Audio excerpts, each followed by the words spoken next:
Hello everyone, this is Fantasy Audiobook. Here you find original fan-made audio stories. American Comics. Gwen has fallen for the ice fruit. Part 2. Can we start viewing the house? How Ren released her hand gentlemanly, but his gaze was intensely predatory. Julia's eyes were bedroom soft. Feeling that burning gaze, she felt a sense of certainty in her heart. But the primary task right now was to get the money. Of course. As you can see, the previous owner of this manor was a Wall Street executive. After bankruptcy, it was reclaimed by the bank, and now our company is the agent for it. Julia swayed her hips and began her professional introduction dutifully. The tour lasted for over an hour. In the manor's wine cellar, Hao Ren raised a glass of aged red wine and lightly clinked glasses with Julia. I am very satisfied with the house. This manor used to be listed for $30 million. Now it can be had for just $12 million, it's practically a steal. Hao Ren swirled his wine glass, a playful smile on his face. However, regarding the payment method, I have a small proposal. Julia maintained a professional smile. I have acquaintances regarding loans, I can help you. No, I'm paying in full, Hao Ren interrupted her. But I'll pay in 3 installments. $4 million upon signing the contract, the second installment in a month, and the balance cleared a month after that. Actually, he could have sold some options to gather the money, but selling now would be too much of a loss. Cleared in 3 months? Julia's eyes instantly lit up. That was no problem at all. No problem, Mr. Hao, shall we sign the contract now? Hao Ren took a sip of wine, his gaze deep. Before paying, I feel this house is still missing a certain sense of ritual. Julia was taken aback, not understanding. You mean? Get down. What? I said, Miss Julia, please lean over that table. The expression on Hao Ren's face became suggestive and dangerous. Having spent so much money, he had to collect some interest, right? Julia understood instantly, her peach blossom eyes looking as if they could overflow with water. She didn't resist at all, submissively twisting her curvaceous body and slowly leaning over the expensive solid wood square table in the living room, as docile as a cat waiting for its master's favor. Hao Ren tilted his head back and drained the wine in his glass, the smile at the corner of his mouth growing more intense. Chinatown, inside a certain hidden building. Madame Gao, it really takes some effort to find you. A magnetic and charming female voice rang out abruptly. Madame Gao, who was facing away from the door, slowly turned around, her gaze landing on the red-haired woman wearing a black tight-fitting combat suit. Beneath that curvaceous figure was hidden a deadly explosive power. Being a woman herself, Madame Gao could tell at a glance that this Black Widow was not to be trifled with. Is your shield also here for that ice demon? Madame Gao held her cane, her expression calm, not showing the slightest panic even though her lair had been intruded upon. Who is he? I don't know, Madame Gao shook her head cleanly. Then what do you know? Why did he happen to target the triads? Black Widow Natasha Romanoff walked to a spot 3 meters away from Madame Gao and stopped. She wasn't here today to play the superhero and fight crime. An agent's mission only cared about intelligence. He came looking for someone with a photo. There were 2 black men in the photo, likely his enemies. I've given you the clue, go check it yourself. Madame Gao casually threw a manila folder to Natasha. This matter ends here, I won't get involved further. I'm returning to my hometown to recuperate tomorrow. After Madame Gao finished speaking, she ignored the other party. Natasha left Chinatown with the folder. Upon opening it, inside were detailed files on 2 black thugs. Looks like I'll have to work overtime tonight, Natasha shrugged helplessly. If she could use Tony's artificial intelligence, Jarvis, finding these 2 people would be as easy as pie. It was truly hard to believe that the ice demon would cause such a huge scene, slaughtering half a gang, just to seek revenge on 2 insignificant little thugs?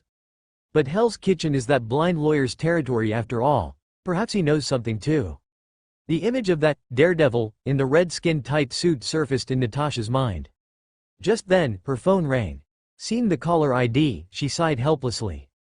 If it weren't for monitoring that giant baby Tony Stark, she wouldn't want to be any kind of personal assistant. Looks like I can only let Barton run the errand. Natasha didn't really want to touch this ice demon case anyway. Based on her years of agent intuition, that guy was an extremely dangerous individual. She had seen the reports on those corpses frozen into ice sculptures. They all died from instantaneous hypothermia. This kind of power was simply non-human. Mr. Tony, my beautiful assistant, where have you gone off to play instead of working? Sorry Mr. Tony, I'm handling some private matters, I'll be back immediately.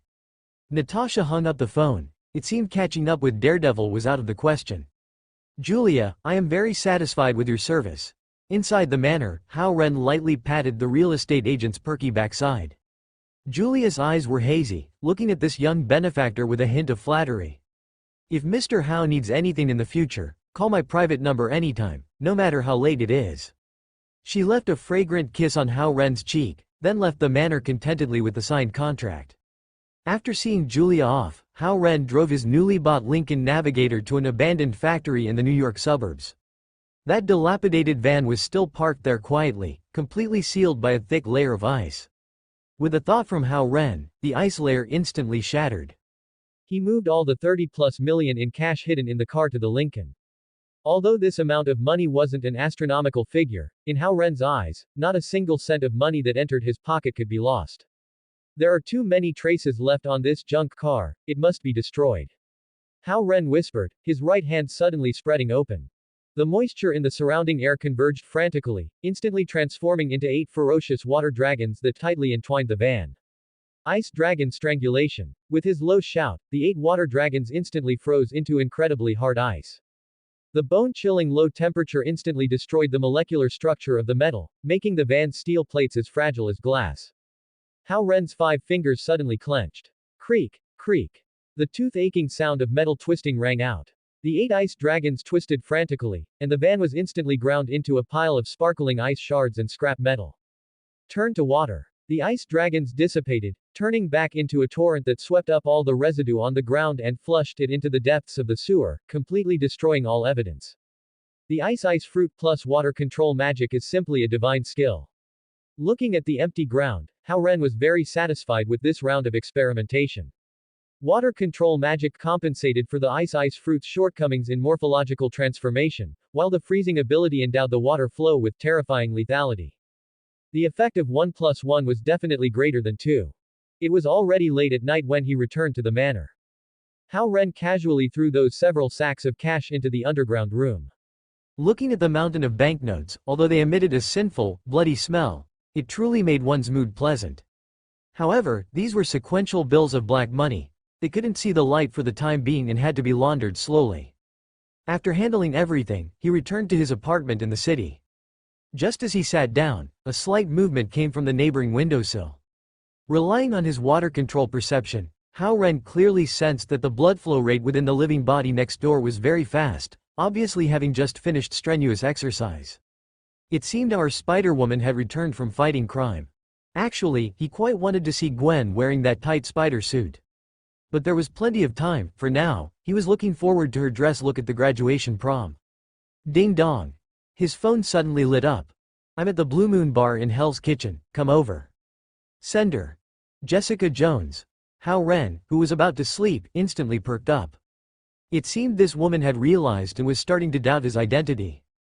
Hao Ren thought about it and decided to go, but he had to wait until that little spider next door fell asleep.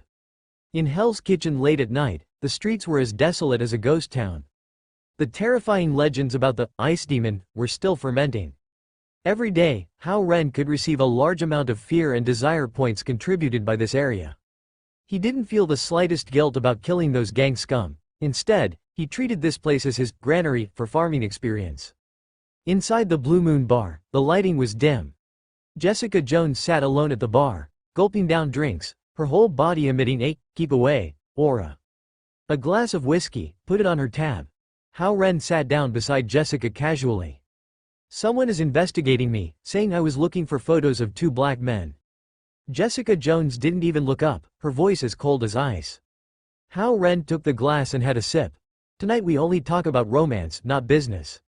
Jessica Jones turned her head, staring fixedly at this young and handsome face, suddenly feeling that the man before her was so strange and frightening. Do you know what I hate most? I hate it most when people lie to me. Jessica suddenly gulped down a large mouthful of liquor, her gaze fierce. When have I ever lied to you? Hao Ren had an innocent look. From the first day you moved into Hell's Kitchen, you've been setting a stage. Jessica lowered her voice, her tone almost hysterical. Jessica, you've had too much to drink. Hao Ren put down his glass, his expression also turning cold. I never said I was a good person. Whether you believe it or not, that's the truth. After saying that, he slapped $100 bill onto the table. This round is on me. With that, he got up and left. Although Jessica was the first woman he had since his transmigration, he wasn't about to indulge such a foul temper. Jessica Jones stood frozen on the spot, watching that resolute back. Suddenly, she grabbed her coat and chased after him. Hao Ren, stop right there. Just as she rushed out of the bar's entrance, the slightly tipsy Jessica suddenly felt the world spinning. Deep in her mind, those sealed painful memories surged back like a tide. It was the nightmare she least wanted to recall in her life. 2 lines of clear tears fell uncontrollably from the corners of her eyes, which were adorned with smoky makeup. Her body suddenly stiffened, and then began to move mechanically without her control, like a marionette on strings, walking straight toward a taxi across the street. At this time, Hao Ren, who was sitting in the car, was still feeling depressed about potentially losing a high-quality running partner. Suddenly seeing this scene, his eyes instantly narrowed. Jessica's state wasn't right, that extreme fear and bodily stiffness. Purple Man. Kilgrave, a sharp killing intent instantly erupted in Hao Ren's eyes. Knock, knock, knock. The car window was suddenly knocked on. An unfamiliar white young woman stood expressionlessly outside the car, clutching a slip of paper in her hand. If you want to save that woman, go to this address. The note slid in through the gap in the car window. The woman was like a machine delivering a message. Hao Ren grabbed the note and glanced at it. When he looked up again, the taxi carrying Jessica had already disappeared into the vast flow of traffic. Since the opponent dared to take the initiative to provoke him, he would see just how much weight this so-called master of psychological control actually carried. Following the address, Hao Ren arrived at an old hotel. Pushing open the door, the room was dimly lit, with only the neon lights outside the window barely illuminating the silhouettes. The biting night wind poured in through the wide open window. Jessica Jones was standing on the edge of the opposite rooftop, directly facing his window. She was shaking. She was desperately trying to regain control of her body. Her lips trembled as she wanted to scream for Hao Ren to run, but she couldn't make a sound. She could only watch despairingly as Hao Ren walked into the trap step by step. Tears burst forth like a broken dam. That demon, he was back. No one can take away what is mine, especially my woman. A feminine yet sinister voice echoed in the air. Climb onto the windowsill. This voice seemed to carry some irresistible magic, drilling directly into the brain. Hao Ren felt a cloying, special scent permeating the air. Those pheromones carrying a virus were trying to invade his nervous system through his pores. He climbed onto the windowsill expressionlessly. Behind him, a middle-aged man in a purple suit walked out of the shadows.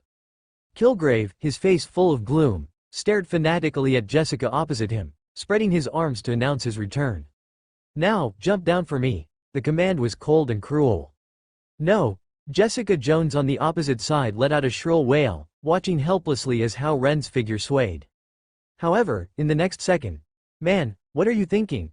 This is the 10th floor, jumping down would kill someone. Hao Ren didn't jump.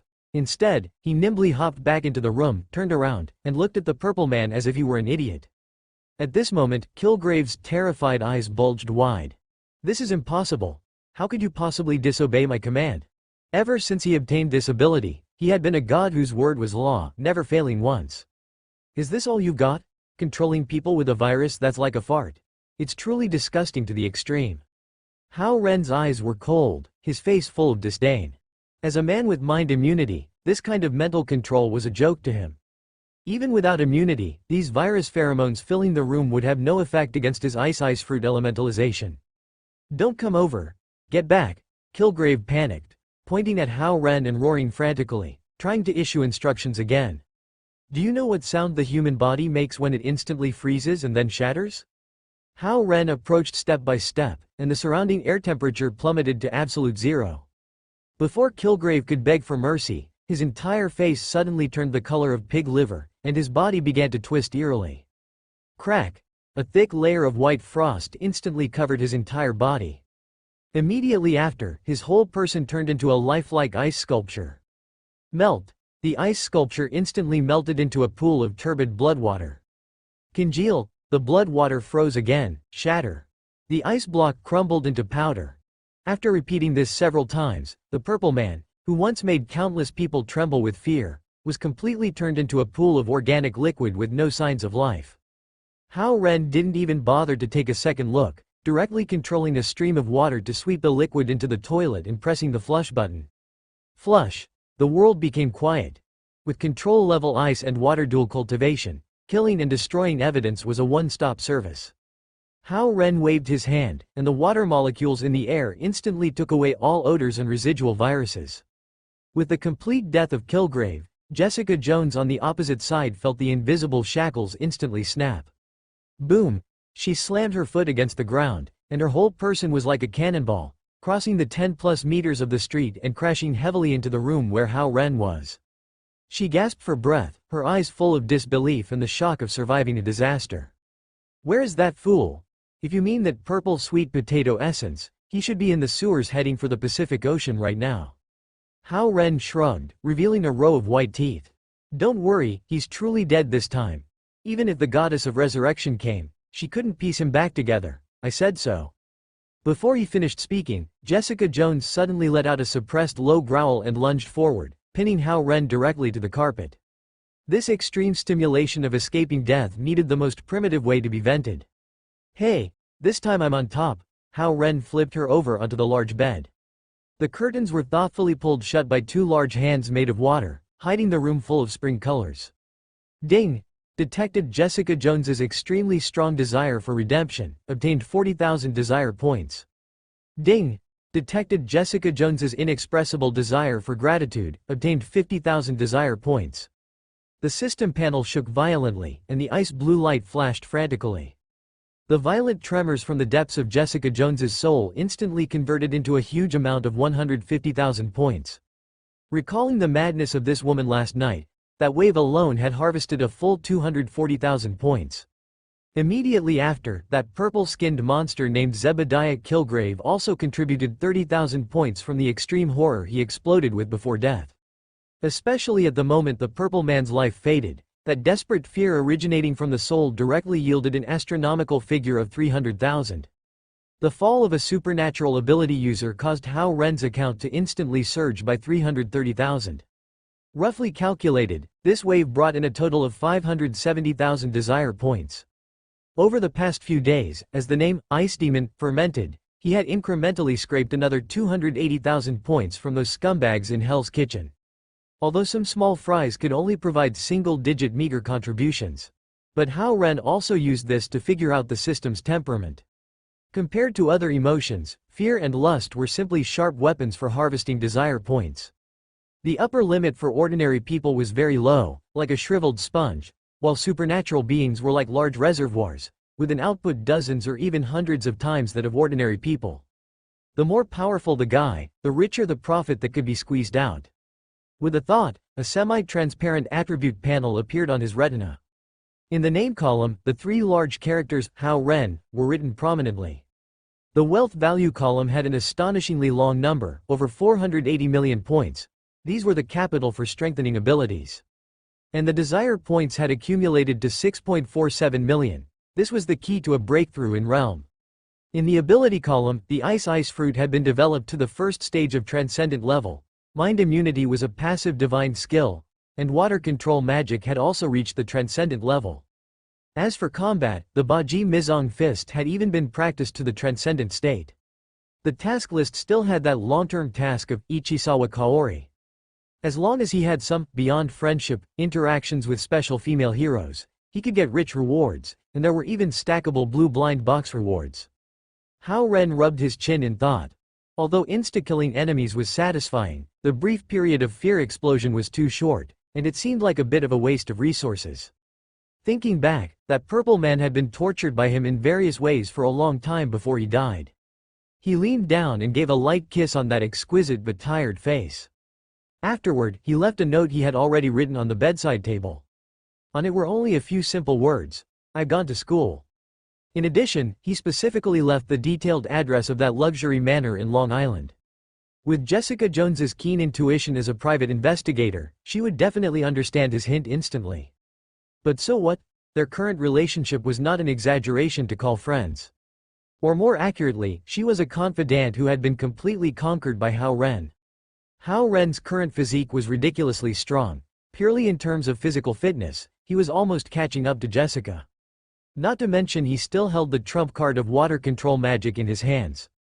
Those in the know understood that as long as one's brain worked fast enough, using water control magic to fine-tune blood flow and sensitivity was practically a cheat code for controlling time. He glanced at the soggy, crumpled bedsheet in the corner.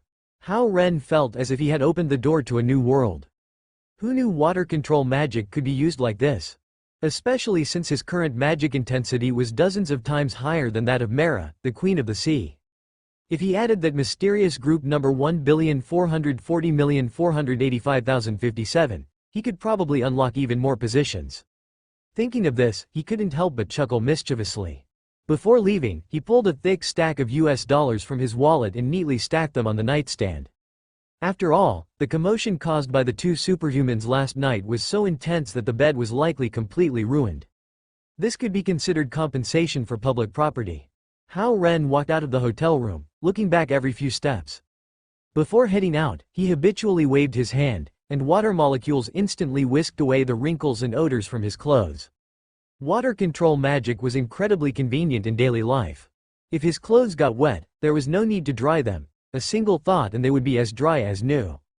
After all, one absolutely could not let his little girlfriend, Gwen, catch a whiff of any clues when cheating outside. Although the two hadn't yet broken through that final layer of paper. But the feelings between them were already boiling like water. Especially since Gwen was filled with an extremely intense desire to explore him. However, ever since she transformed into Spider-Woman, this girl seemed to be venting all her excess energy into fighting crime. Truly worthy of being the police chief's daughter. That sense of justice was practically engraved in her bones. Unlike Hao Ren, whose mind was full of how to improve his strength. The essence of ice is actually water. When the two forms can be switched at will, it means his ability is about to hit the ceiling and step into a whole new domain. If he could combine all his abilities, even without the awakening of the devil fruit, his combat power would be enough to go head-to-head with a Marine Admiral. He parked the car steadily at the school gate. His mind was still pondering the details of ability development. Just as he entered the hallway, his shoulder was bumped by someone. A thick book fell to the ground with a thud. Sorry, student Hao. Peter Parker hurriedly squatted down to pick up the book. It seemed this nerd was lost in thought even while walking. It's fine, Peter. Hao Ren wore a gentle smile on his face. Looking at the Peter Parker before him who hadn't been bitten by the spider yet, he felt somewhat amused. After all, he had snatched away his future girlfriend. And he had also conveniently cut off his chance to enter the Osborn Group's mutant spider laboratory. The current Peter was just an ordinary nerdy high school student. Suddenly, Hao Ren's gaze froze on a piece of paper that drifted out from the pages of Peter's book. It was densely packed with complex biochemical formulas. It seemed this kid had still dug up the legacy left by his father. It was just unclear if he had managed to contact that one-armed Dr. Connors. If the two of them got together and created the lizard serum, who knew if the one turning into the lizard monster this time would be the doctor, or this unlucky Peter? Hao Ren, a crisp, sweet call came from the other end of the hallway. Gwen's smiling face, overflowing with youthful vitality, instantly made the eyes of all the boys in the hallway stare blankly. Gwen. Hao Ren stopped in his tracks and turned to look. Gwen walked up very naturally and affectionately hooked her arm around his. This scene was like a bombshell, instantly igniting the surrounding air. Oh my god, are Hao and Gwen really together? I don't believe it, the school beauty Gwen actually chose a Chinese kid? Good heavens, this is absolutely the biggest headline news of the year at Star City High School. PFF'd, what do you guys know? Hao is so handsome, if I had the chance, I'd choose him too. The whispering of the surrounding students never ceased. Even this kind of shocked, gossip-mongering emotion could be converted into desire points? Hao Ren watched the numbers constantly jumping in the background, feeling secretly delighted. The system had completely lifted the restrictions. Plus 10 points. Plus 40 points. Suddenly, a value of plus 500 appeared. This intense sourness came from right in front. Peter Parker was staring blankly at Gwen's back, his eyes full of loneliness and disappointment. That feeling of unwillingness was almost overflowing. Hao Ren, who used to be a nobody at school, had gone straight to the pinnacle of life on the eve of graduation. Not only had he become a popular figure, but he also held the goddess Gwen Stacy in his arms. If Hao Ren could hear the inner thoughts of this group, he would definitely roll his eyes. Get it straight, Okay, it was clearly Gwen chasing after me. Gwen openly enjoyed everyone's attention, like a queen declaring her sovereignty. She was actually doing it on purpose. Ever since she became Spider-Woman, her self-confidence had exploded. She hadn't forgotten that the cheerleader captain, Julia, had been eyeing Hao Ren like a tiger. And Hao Ren's deskmate, Hannah, was also a potential threat. Today's stunt was to tell everyone that Hao Ren was taken. She wanted to fiercely stamp her spider mark on Hao Ren. What made her most uneasy was that she had gone to the underground room to find Hao Ren's car over the weekend, but she had come up empty-handed. This made her instantly alert. Passing by Hao Ren's apartment these past 2 days, she could also feel that it was cold and desolate inside, with no signs of life. Confess honestly, where did you disappear to fool around this weekend? Gwen tightened her grip on Hao Ren's arm, her fingernails gently pinching his flesh. That soft touch sent a ripple through Hao Ren's heart. I bought a large estate over in Long Island, covering over 12,000 square feet, and it even has a private beach. Hao Ren leaned into her ear and whispered. What the F? 12,000 feet? Gwen widened her beautiful eyes, staring at him in shock. Where did you get so much money? Did you rob a bank? Considering how generously you admitted to being my girlfriend, I'll confess another identity of mine to you. Hao Ren smiled mysteriously. Another identity? Are you a part-time male model? Gwen couldn't help but tease. Actually, I am a best-selling author. Hao Ren lowered his voice, acting deep. What? An author? Little stars of admiration instantly appeared in Gwen's eyes. What book did you write? Tell me quickly. Hao Ren, however, shook his finger. You definitely wouldn't want to know the title, but I can reveal that from this one book alone, I earned $44 million. It both demonstrated his excellent financial strength and maintained enough mystery. Lest this little girl become a superhero later and act all high and mighty in front of him. This was a love game, he had to be able to hold his ground. HMPH, if you don't want to say, forget it. I don't care to know anyway. Gwen let go of his hand and walked forward quickly, pretending to be angry. Hao Ren wasn't in a rush to chase her. A clever hunter had already woven a large net, just waiting for the prey to run into it themselves. Oh right, Gwen herself was a spider. This metaphor was truly fitting. On the other side, on the large hotel bed, Jessica Jones slowly woke up, feeling her throat dry enough to smoke. She grabbed the water glass on the nightstand and drained it in one gulp. She reached out to touch the side, but the bedsheet was already cold, and a feeling of loss inexplicably welled up in her heart. But on second thought, Hao Ren was still a high school student who had to attend class. Today was Monday, he really should go to school, PFF'd. He could actually bring himself to eat such tender grass. And this was already the second time. Aches and pains washed over her body, and Jessica simply gave up on the idea of getting out of bed. Recalling the madness of last night, Hao Ren had helped her completely solve that purple-skinned nightmare. That was the heart demon that had haunted her for years. Moreover, she was also the only person in this world who knew that Hao Ren was the ice demon. That ruthless character who had destroyed the triads in Hell's Kitchen overnight and made countless gangs tremble with fear. With Jessica's not-so-slow brain, she had long since connected the clues. Although she wasn't the type of justice seeker who couldn't tolerate any sand in her eyes. She only hoped to get rid of this rotten life and get back on track. And now, everything seemed to be getting better. Take it one step at a time. Being with him, there is absolutely no psychological burden. Only the feeling of being spoiled to the heavens. A lazy smile curled the corners of Jessica's mouth. This kind of relationship was really comfortable. More than friends, but less than lovers, yet the affection was off the charts. Relaxed and free, neither had to be responsible for the other. If possible, she even hoped this relationship could continue forever. Unless one day she accidentally ended up with a child. Her gaze swept to that thick stack of US dollars on the nightstand. Jessica immediately rolled her eyes. What was this supposed to mean? An overnight fee? But when she saw the note, the anger in her heart instantly dissipated. So it was a bed repair fee. Jessica's face instantly flushed red. Her eyes became unfocused, even looking a bit hazy. That soaked mattress thrown in the corner was the best evidence. Others shed blood and sacrificed. Hers was practically a flood. After getting dressed, she hesitated for a moment, then took away most of the money, leaving only a small portion behind. After all, the landlord was already pressing for rent. The note with the address on it was carefully tucked into her pocket. When she walked out of the hotel room, her walking posture was as weird as a crab. Every step she took was painful, although she had a strong physique and would likely be back to full health after a day of rest. But this kid's physical fitness was truly abnormal. Jessica was surprisingly reluctant to part ways, but her reason told her that the age gap between them was too large. Besides, her current mental state made her completely unsuitable for a serious relationship. Having a friend with benefits who knew her so well was actually quite nice. At the very least, he could keep her company through these dark days. At school, "Gwen, do you want to come visit my Long Island estate after school?" Hao Ren leaned in during the break and asked in a low voice. This girl had been ignoring him throughout class. "So, you're not living in your downtown apartment anymore? Are you planning to rent it out?"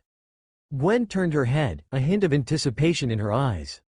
The corners of Hao Ren's mouth curled up slightly. "Have you ever thought about how close our apartments are? What if you stayed the night at my place one day and your director dad came knocking with a gun in the middle of the night?"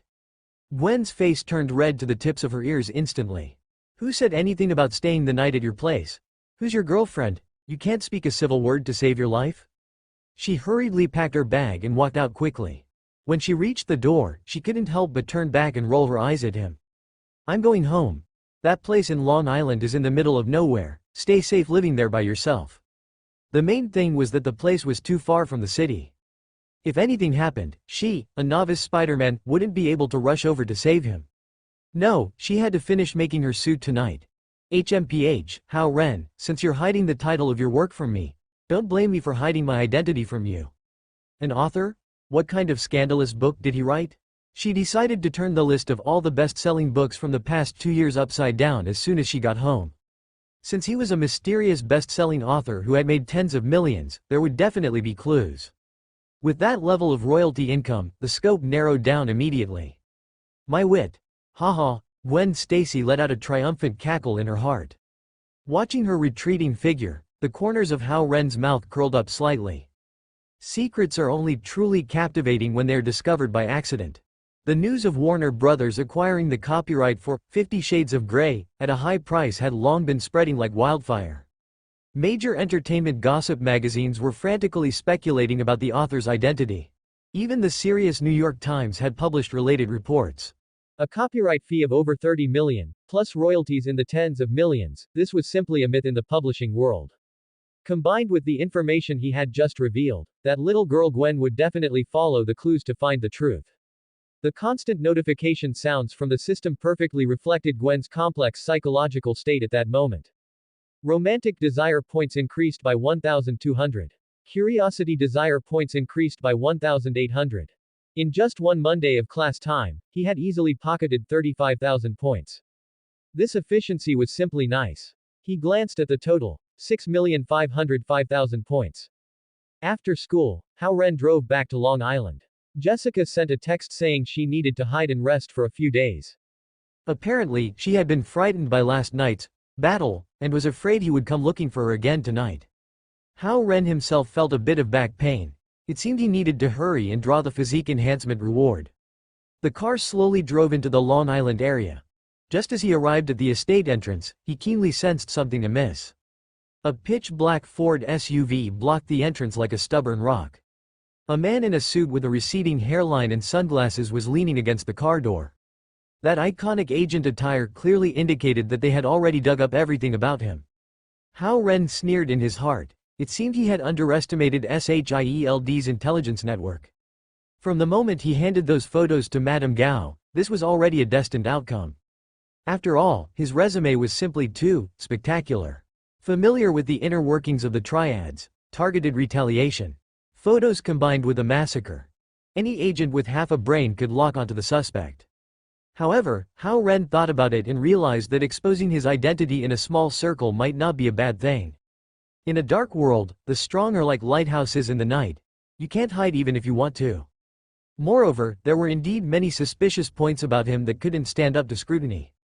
For example, "Mr. Hao Ren, I am a loyal fan of your books. Could you give me an autograph?" Phil Coulson smiled and handed over a hardcover copy of 50 Shades of Grey. Phil Coulson. Hao Ren took the book and quickly signed his name. Immediately, his gaze shot toward the dense forest in the distance like a sharp sword. And that person over there, Hawkeye, Clint Barton. Although the twilight was dim, He still clearly captured the figure standing on the treetop, looking down from above. Phil Coulson's perpetual smile froze for a moment. The files showed that this was just an ordinary high school student. How could he possibly know about the existence of S.H.I.E.L.D., or even call out his and Barton's names? Their cover was blown in just a single encounter. It seemed this ice demon was much harder to deal with than anticipated. It seems Mr. Hao Ren knows us quite well, so you must also know why we are here. Coulson put away his smile, his expression becoming serious. Hao Ren curled his lips, his face full of disdain. Sorry, I have no interest in SHIELD's game of house. But if you dare to interfere with my private life, I don't mind letting you see what real means are. He casually slapped the book onto Coulson's chest. Then, without even glancing at him, he headed straight for the gate.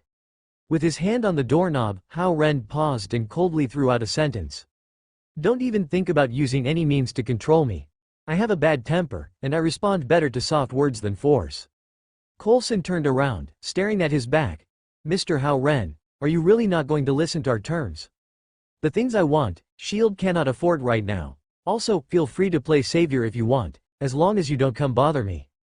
The gate slammed shut with a bang. Barton? Barton? Coulson pressed his earpiece and shouted twice. At this moment, Clint Barton was covered in cold sweat, not daring to move an inch.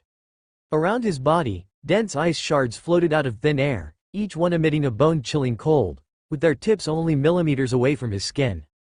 It was as if he had been instantly transported to a freezing hell. Phil. I'm here. Only after those ice shards turned into ice powder and scattered on the ground did Hawkeye dare to take a deep breath. Coulson asked in a low voice. What is the threat assessment result? Barton took a deep breath, his voice trembling slightly. He is simply another Magneto. Coulson opened his mouth wide, his face full of disbelief. How is this possible? If I had dared to show any intent to attack just now, I would already be a corpse. Also, our assessment of the ice demon is completely wrong. He is extremely dangerous and must be recategorized.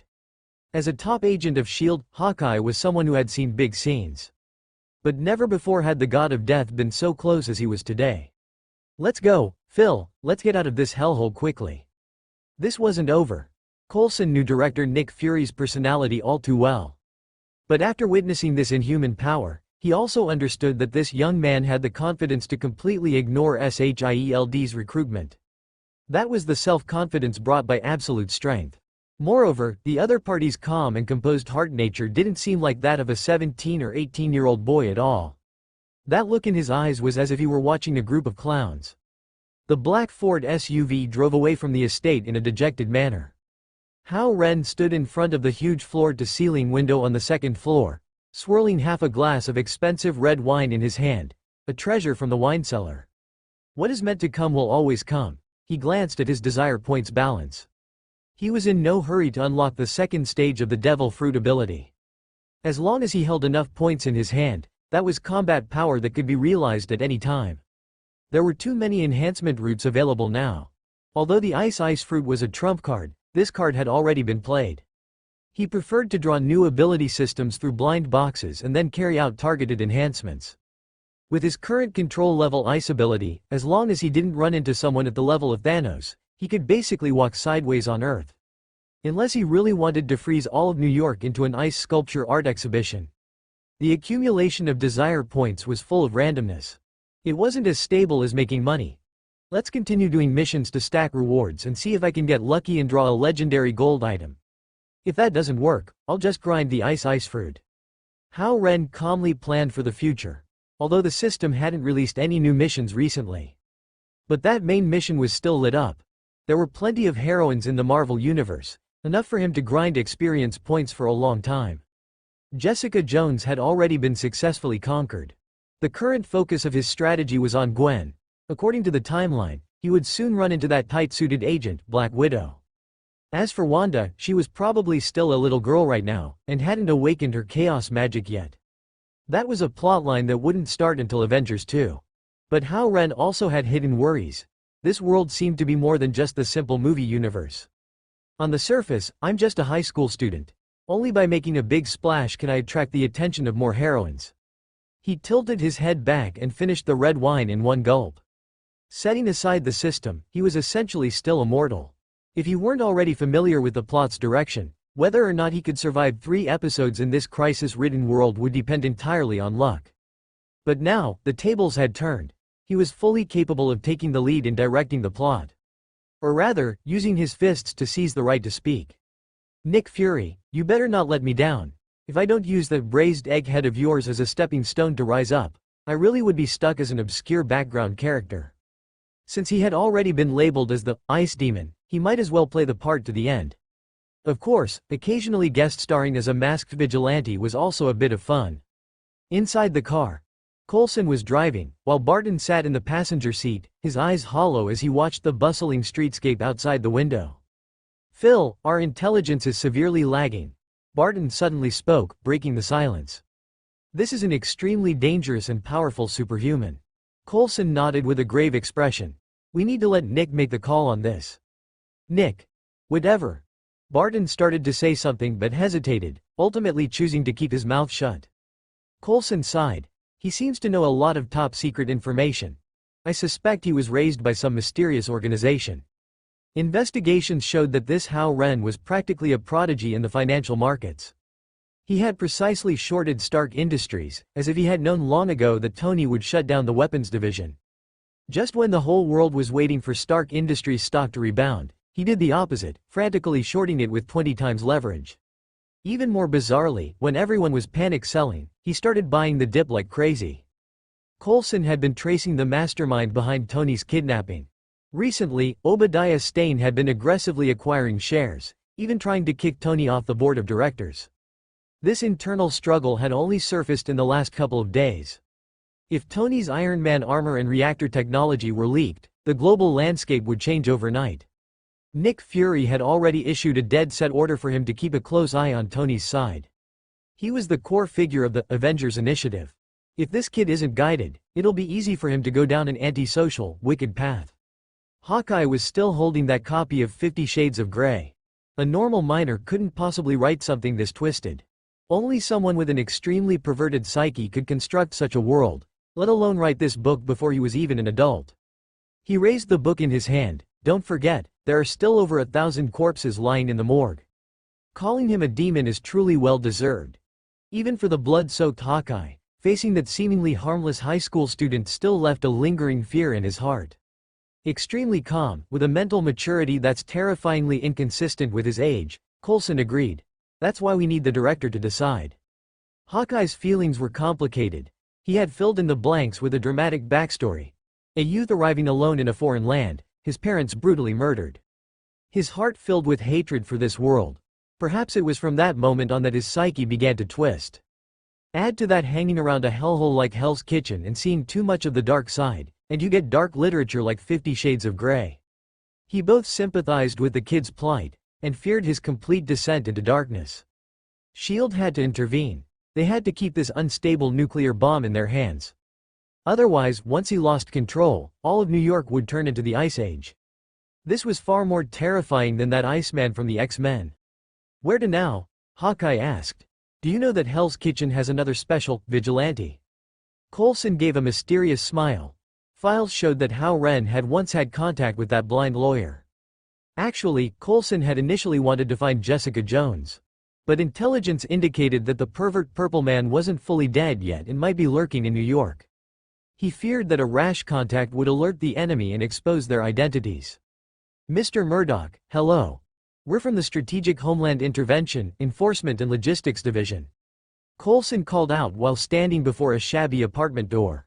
Inside the door, Matt Murdoch stood up abruptly, a look of astonishment on his face. With his superhuman hearing, he had known someone was coming long ago. But he hadn't expected them to announce themselves so directly. "These two agents actually know my identity." Matt could clearly hear the steady, powerful heartbeat of the man carrying the bow and arrows. He was an extremely dangerous expert. He picked up his blind cane and opened the door. "What do you two officers want with me? Do agents need to file lawsuits now? Forgive my bluntness, but I've never heard of this department in our country." Matt blocked the doorway, a professional smile on his face. He didn't want trouble, but he was also hinting to the other party that he was a lawyer who knew the law. A fly-by-night department with such a long, tongue-twisting name definitely wasn't registered with the Department of Justice. "Mr. Murdoch, do you happen to know Hao Ren?" Coulson got straight to the point. Matt froze for a moment. Why ask about the kid? He's my client. If he's in some legal trouble, please have him contact me directly. He certainly remembered that humble and sensible Chinese youth. Then has Mr. Murdoch heard of the ice demon? Coulson remained smiling. Matt's brow furrowed slightly. With such a big commotion in Hell's Kitchen, even the deaf have heard of it. Coulson pressed on. Your client, Mr. Hao Ren, might be related to the ice demon. We hope you can help us find him and invite him to the police station for a cup of coffee. Hearing this, Hawkeye beside him immediately thought of Director George Stacy. Gwen was that kid's girlfriend. Director George was still being kept in the dark about this. What was Phil trying to do? Deliberately provoke Hao Ren. This was practically playing with fire. He's just a high school student. He has nothing to do with this. If you don't have concrete evidence, please do not harass my client, Matt said, then added after a thought, even though he is an adult now. After saying that, he slammed the door shut, giving these two mysterious agents no face at all. What bullshit Homeland Logistics Division, never even heard of it. Phil, why involve the police station? Hawkeye asked in a lowered voice. Coulson glanced at the closed door and deliberately raised his volume. As you know, the photos the ice demon gave Madame Gao that night were of the killers who murdered Mr. Hao's parents. The suspicion that Hao Ren is the ice demon is very high. Moreover, the ice demon is extremely dangerous. We must use an acquaintance to confirm his mental state. We need to figure out if he's just out for revenge or if he's developed an antisocial personality. Hawkeye was stunned for a moment, then immediately caught on. This was deliberately said for Daredevil inside the room to hear. Using the information gap to force Daredevil to go and test Hao Ren. He wanted to use Matt as a blade to see if Hao Ren was truly that whetstone. Matt's file flashed through Hawkeye's mind. Extraordinary hearing and sense of smell. He was also a human polygraph. Hao is just a student. The probability of him being the ice demon is very low. Phil, the Bureau's profilers said the ice demon is cold and ruthless, practically a Shira crawled out of hell. Hawkeye played along, his tone firm as if he'd truly harbored a deep-seated hatred for the ice demon. The two got in the car and left. The streets of Hell's Kitchen were deathly silent. But Coulson knew that Kingpin, that underworld emperor, was definitely searching the world for him too. That old fox Madame Gao had slipped away long ago. But the mess she left behind was still there. The clues S.H.I.E.L.D. could find, Kingpin could surely find as well. Even if there was only a 1 in 10,000 chance, Kingpin would send someone to test him. He just didn't know if Hao Ren could hold out. Nick Fury's intention was to hold their ground. But Coulson felt it was better to make a few more preparations to test the kid's bottom line. Inside the room. Hao Ren is the ice demon. Matt fell into deep thought. He knew Coulson had said that for him to hear on purpose. Because the other party knew his hearing was beyond that of a normal person. Recalling their first meeting, the feeling the youth gave him was so gentle and honest. But the ice demon really did let me go that night. Matt was a bit uncertain. The warning from that night seemed more like a prank in hindsight. But the agent's words also made him wary. What if the kid really did have a split personality? If a person with destructive power had a twisted psyche, it would be a disaster. The greater the ability, the greater the destructive power. Matt was all too familiar with things like hatred. He had also struggled through those dark years. If not intervened in time, hatred would only snowball larger and larger. If Hao Ren really had psychological issues, he had to find a way to give him a hand.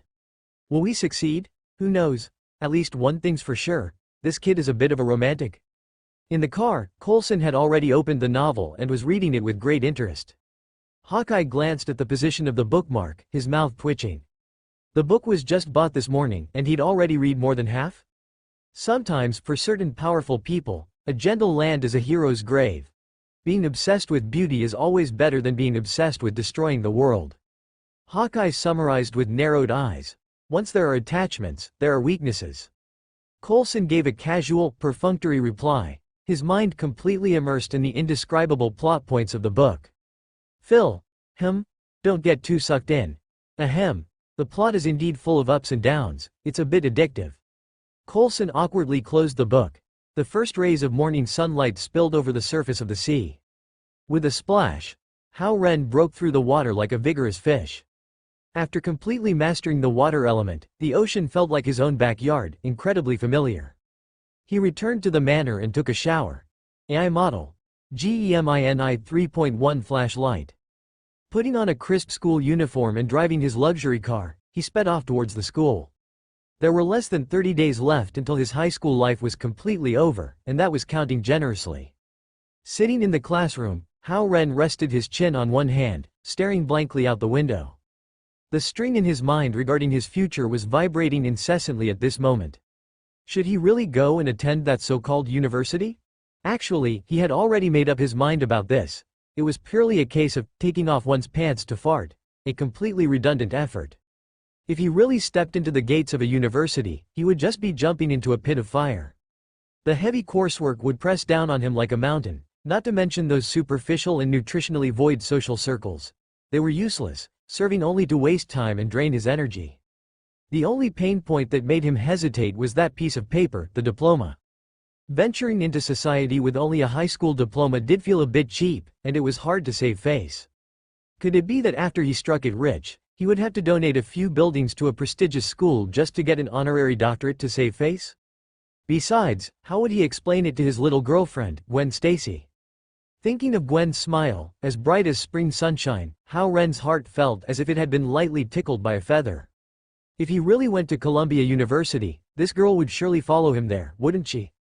And if he happened to run into that sharp-tongued, Tsunere Tony Stark at some high-end gala, and if that guy dared to mock him about his education and call Columbia University trash, wouldn't he have to reward him with a bone-chilling, ice-storm 1,000 years of death, just to let him know why flowers are so red? That was just a passing thought. In reality, Hao Ren had absolutely no interest in university life. Right now, there were only two things in his eyes: making money, and making even more money. Of course, the growth of worldly wealth was just a numbers game to him. It didn't really matter. What really made him hot under the collar was the fluctuation of the wealth value on his system panel. That was the true foundation for establishing himself and surviving. Just as Hao Ren was lost in his thoughts, deep in his mind, that familiar, emotionless, mechanical electronic voice exploded without warning. The dark tide has arrived. The moment your name as the incarnation of the ice demon echoed throughout Hell's Kitchen, you successfully ignited the fury of that underground emperor. Quest triggered. The demon's contempt. Tonight, the man named Wilson Grant Fisk will be holding an extremely luxurious celebrity gala in Manhattan. Host, please go and crash the party, and ruthlessly trample this fat man's dignity into the dirt. In the name of the demon, send him to hell to have tea with Satan. Quest rank: White. Does the host accept this quest? White? It was actually the lowest ranked white quest? A playful curve tugged at the corner of Hao Ren's mouth. It seemed his strength was truly not what it used to be. Even the snobbish system felt that the formidable underworld emperor was nothing more than an ant that could be crushed at any time.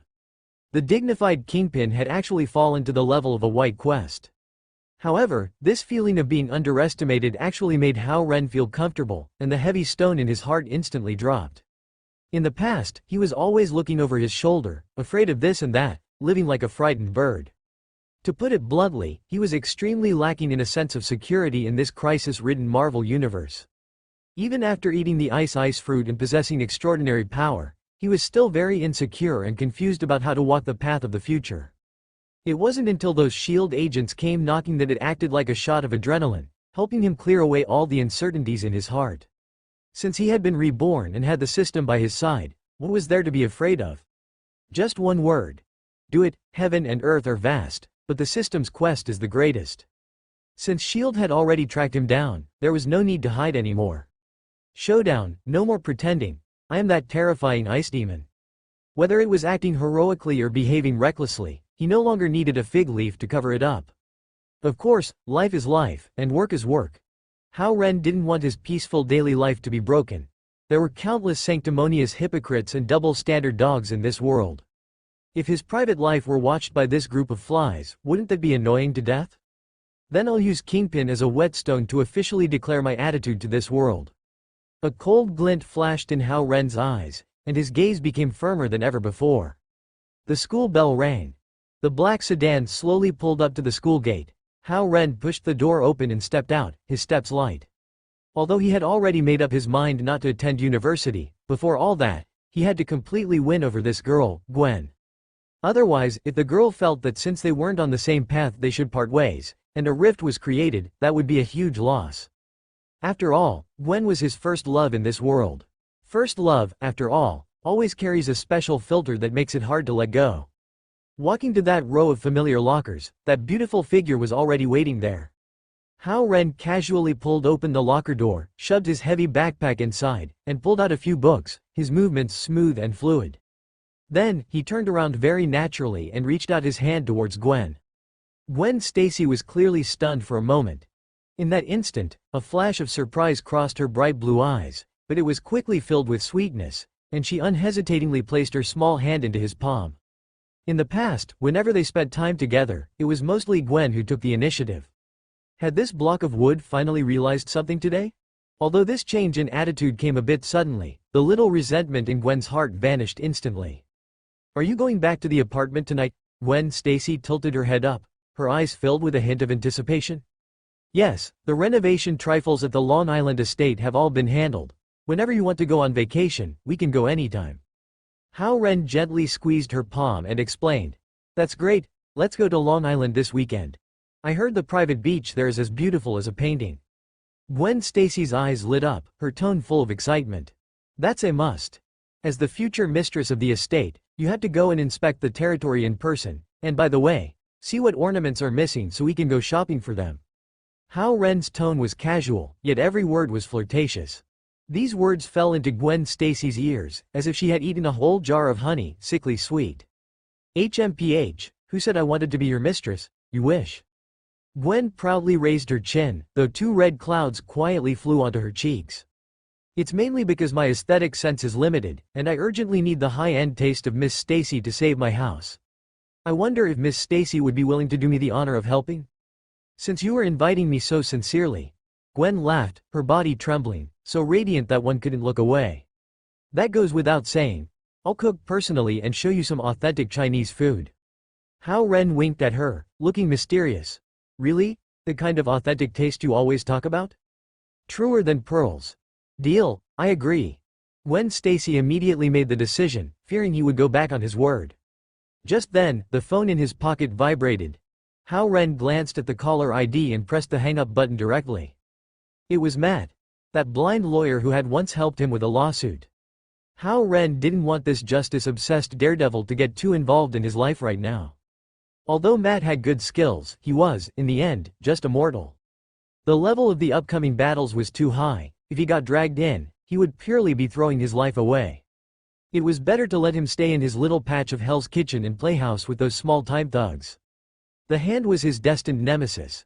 As for a boss-level character like Kingpin, it was safer to leave the harvesting to himself.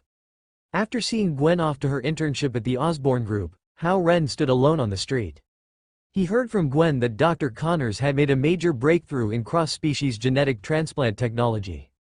It seems that Nerd Peter has already found Dr. Connors. The crucial decay rate formula must have been handed over as well, right? Hao Ren couldn't be bothered to worry about this. However, considering that this matter would eventually involve Gwen, after all, Gwen was the one bearing the title of Spider-Man in this universe. That Dr. Connors, who would turn into a big lizard, was destined to be her inescapable nemesis. Night fell over Manhattan. The Trask Hotel was brightly lit, with luxury cars everywhere. The banquet hall was resplendent with gold and jade, and a grand charity dinner was underway. As a famous philanthropist and businessman in New York, Wilson Grant Fisk was standing on stage, delivering a heart-wrenching speech. But there was no warmth in his eyes hidden behind his lenses. His heart was not here at all. It had long since flown to that secret laboratory beneath Hell's Kitchen. Tonight was the moment to witness a miracle. He would reverse life and death and resurrect his deceased wife and child.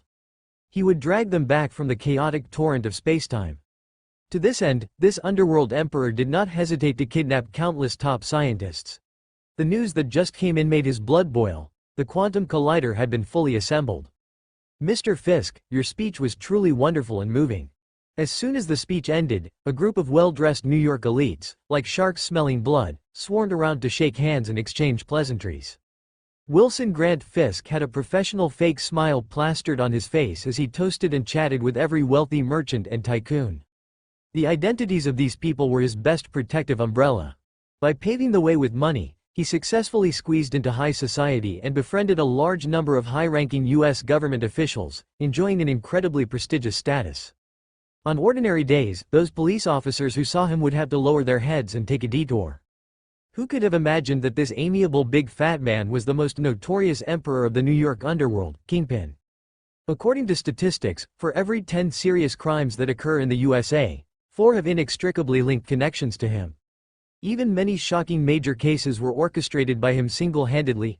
Under that massive body, which looked like an inflatable ball, what was hidden was not fat, but 100% pure muscle. Suddenly, the huge LED display behind the podium flickered. The charity promotional film that was originally playing disappeared, replaced by a clear video. In the footage were dark corners of Hell's Kitchen and bloody transaction scenes. The video detailed the rise of a New York underworld king. Not only that, there were also numerous surveillance clips and audio recordings, providing ironclad evidence that Kingpin had planned countless murders and crimes. There was even a close-up of him personally snapping someone's neck. "Quick! Turn that thing off!" Kingpin's face instantly darkened to the point where it could drip water, and the wine glass in his hand was crushed to powder. The scene was gathered with the high society elites of all New York. His true face was thus nakedly torn open, exposed to everyone's gaze. Although many people present had long guessed he wasn't simple, they never expected him to be the legendary Kingpin. Because the grass on the graves of those who knew this secret was already 3 feet high. James Wesley, that fool actually betrayed me. Kingpin stood in place. Although his expression seemed relatively calm, his bloodshot, crimson eyes betrayed the sky-shattering rage in his heart. Wilson Grant Fisk. What on earth is going on? I need a reasonable explanation. A congressman trembled with anger and rushed over to question him loudly. Swoosh!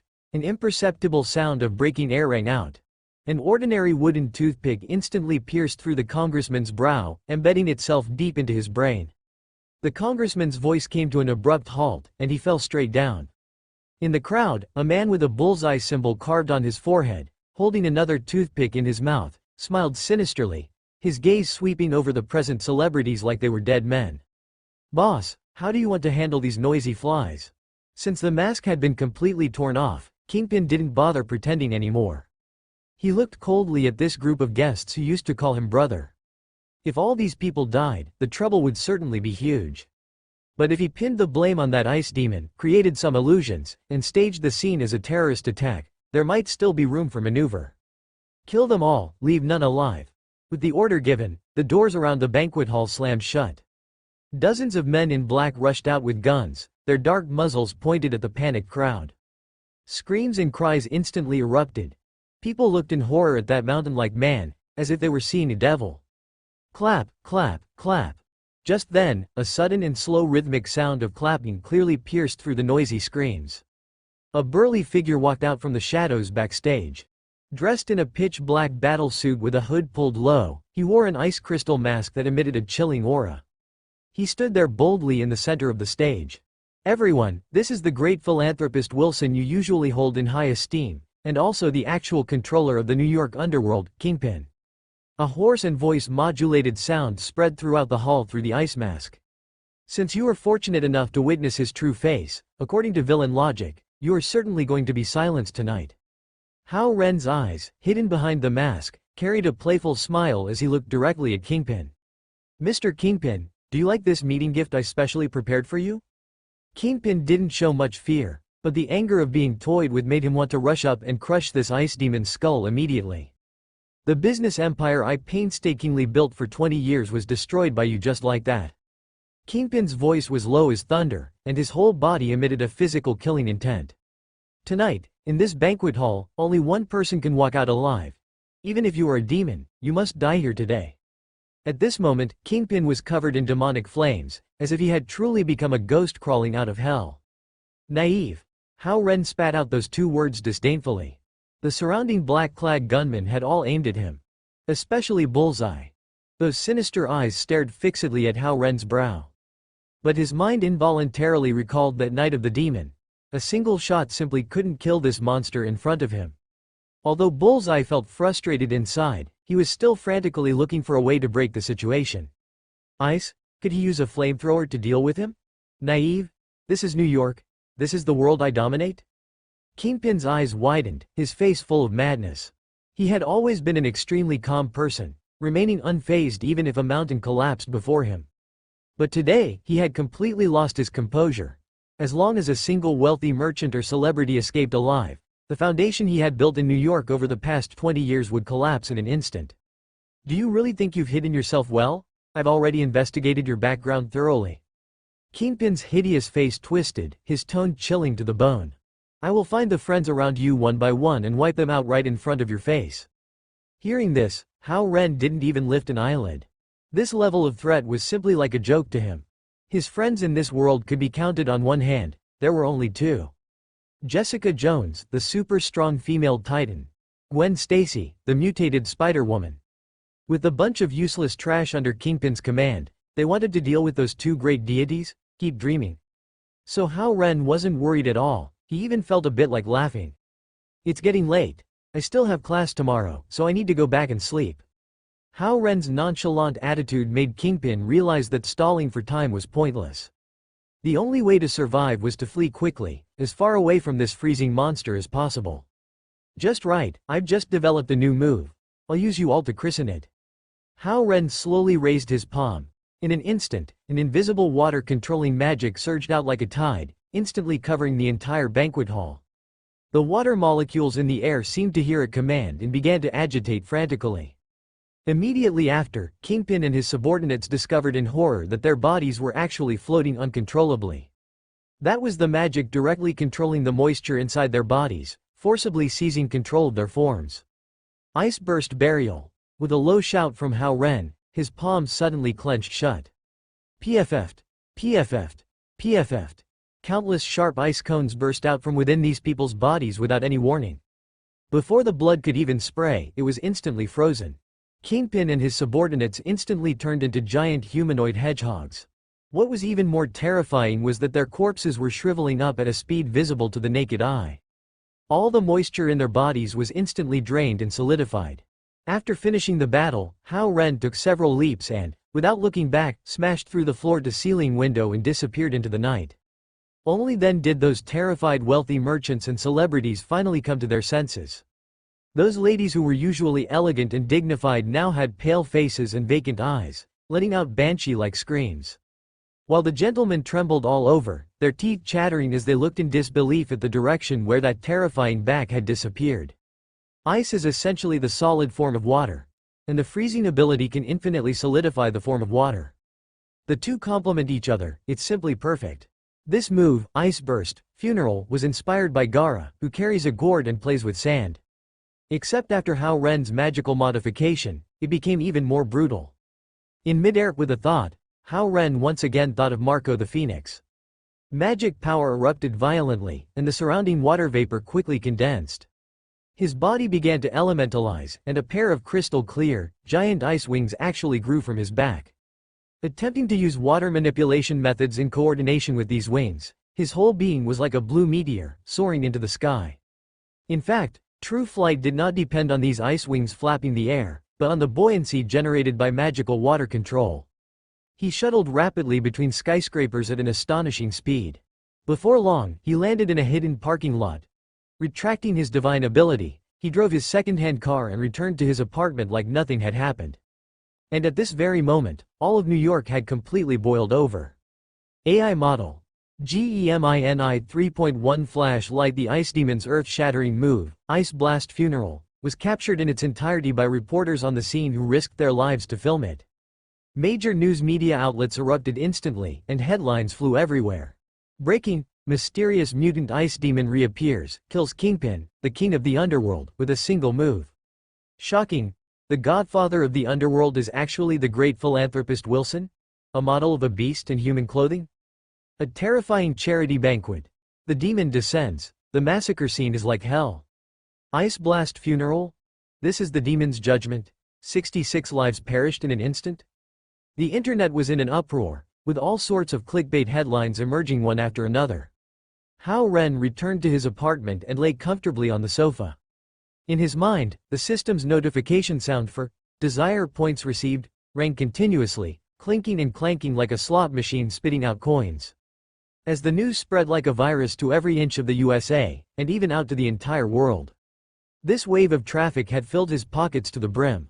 Meanwhile, Los Angeles, Malibu Beach. Tony Stark dragged his exhausted body back to his luxurious villa on the cliff. He had just thrown himself onto the sofa when the phone rang. It was Pepper Potts, his personal executive secretary. Pepper. Tony. Run. Watch out for Obadiah Stane. He is the mastermind behind your kidnapping. Pepper's anxious voice came through the receiver, laced with tears. Buzz, buzz, buzz. Before Tony could react, a high-frequency sonic wave suddenly struck. Tony Stark stiffened, the veins in his neck bulging, and his face turned deathly pale in an instant. That familiar and desperate sensation of paralysis swept through his entire body. He couldn't even move a finger.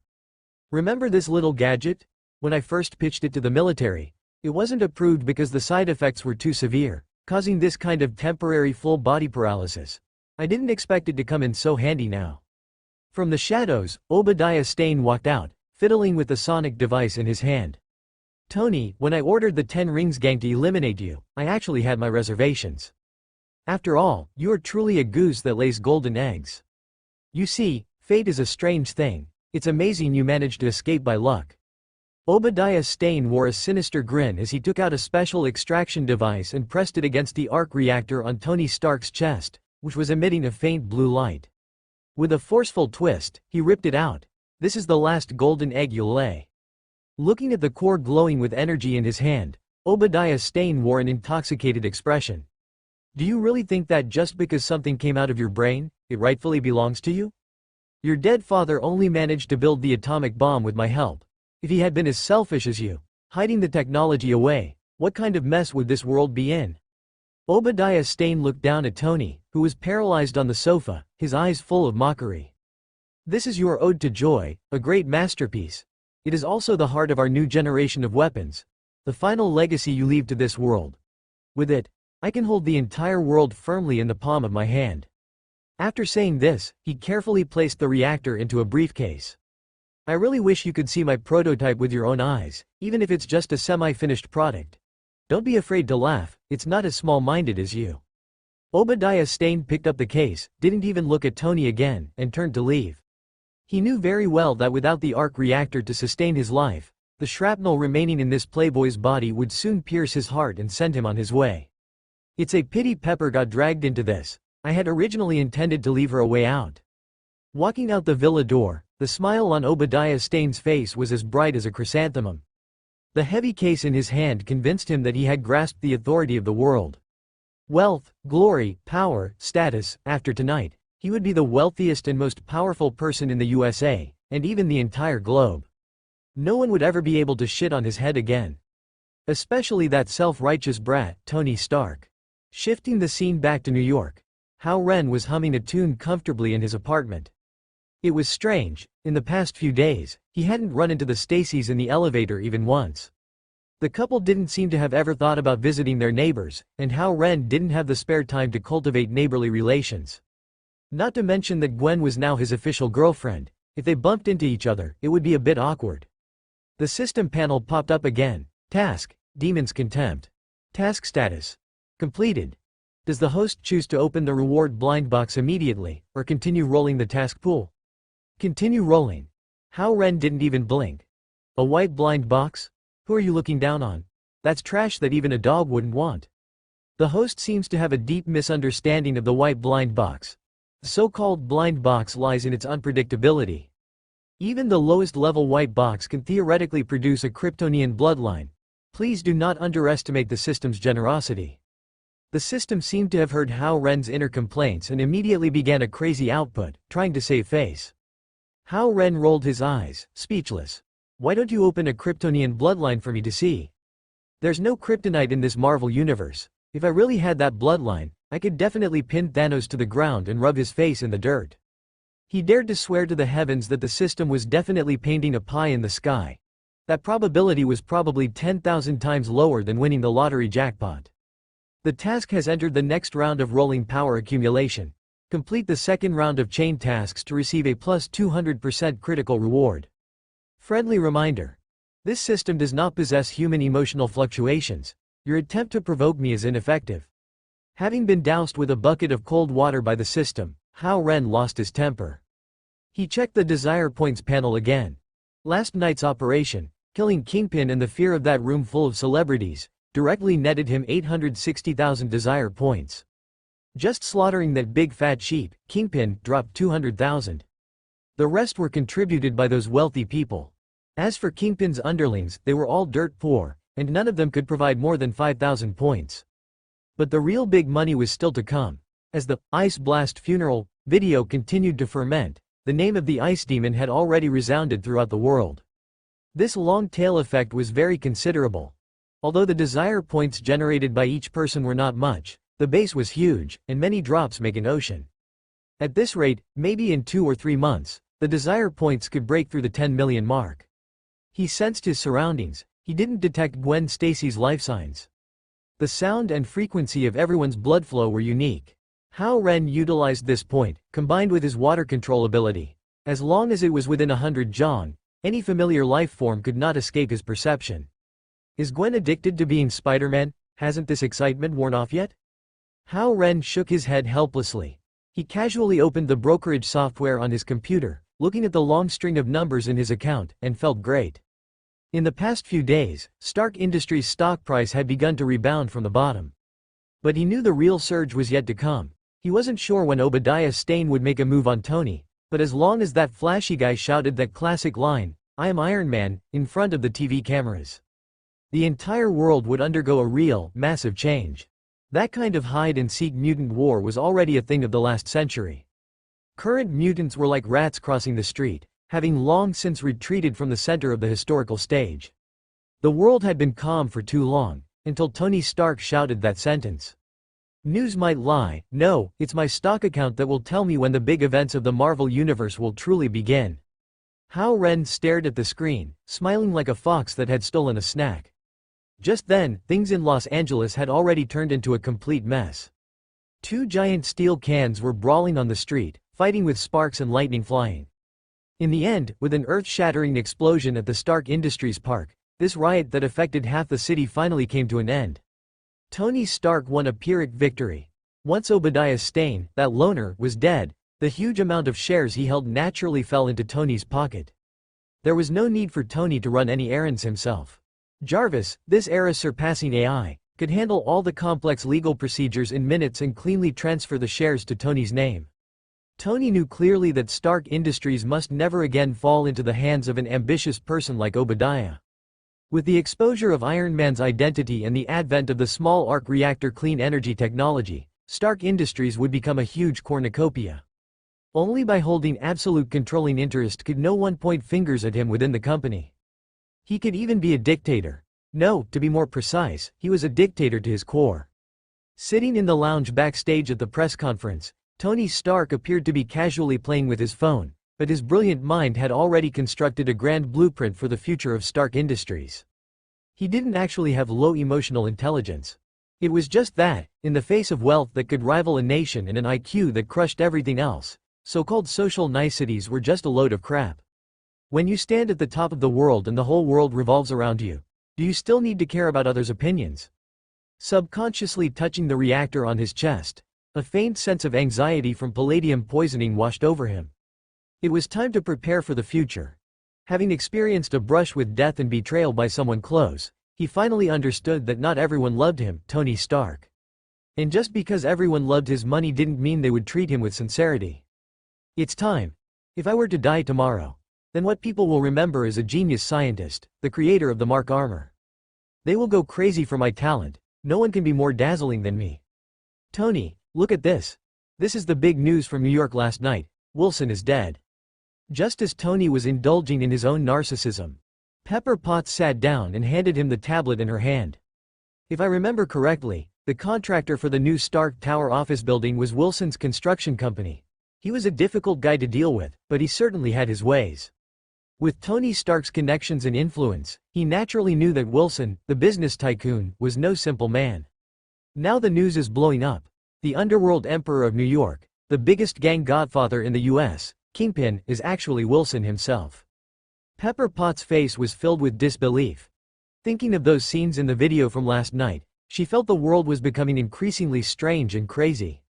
But none of that mattered. All she really cared about was Tony's health. His complexion looked really poor. It's fine. The building is finished anyway, and the final payment has been settled. Whether Wilson is dead or alive has no impact on us." Tony Stark glanced at the screen, his tone indifferent. He didn't show much surprise or sympathy for the violent death of a business partner.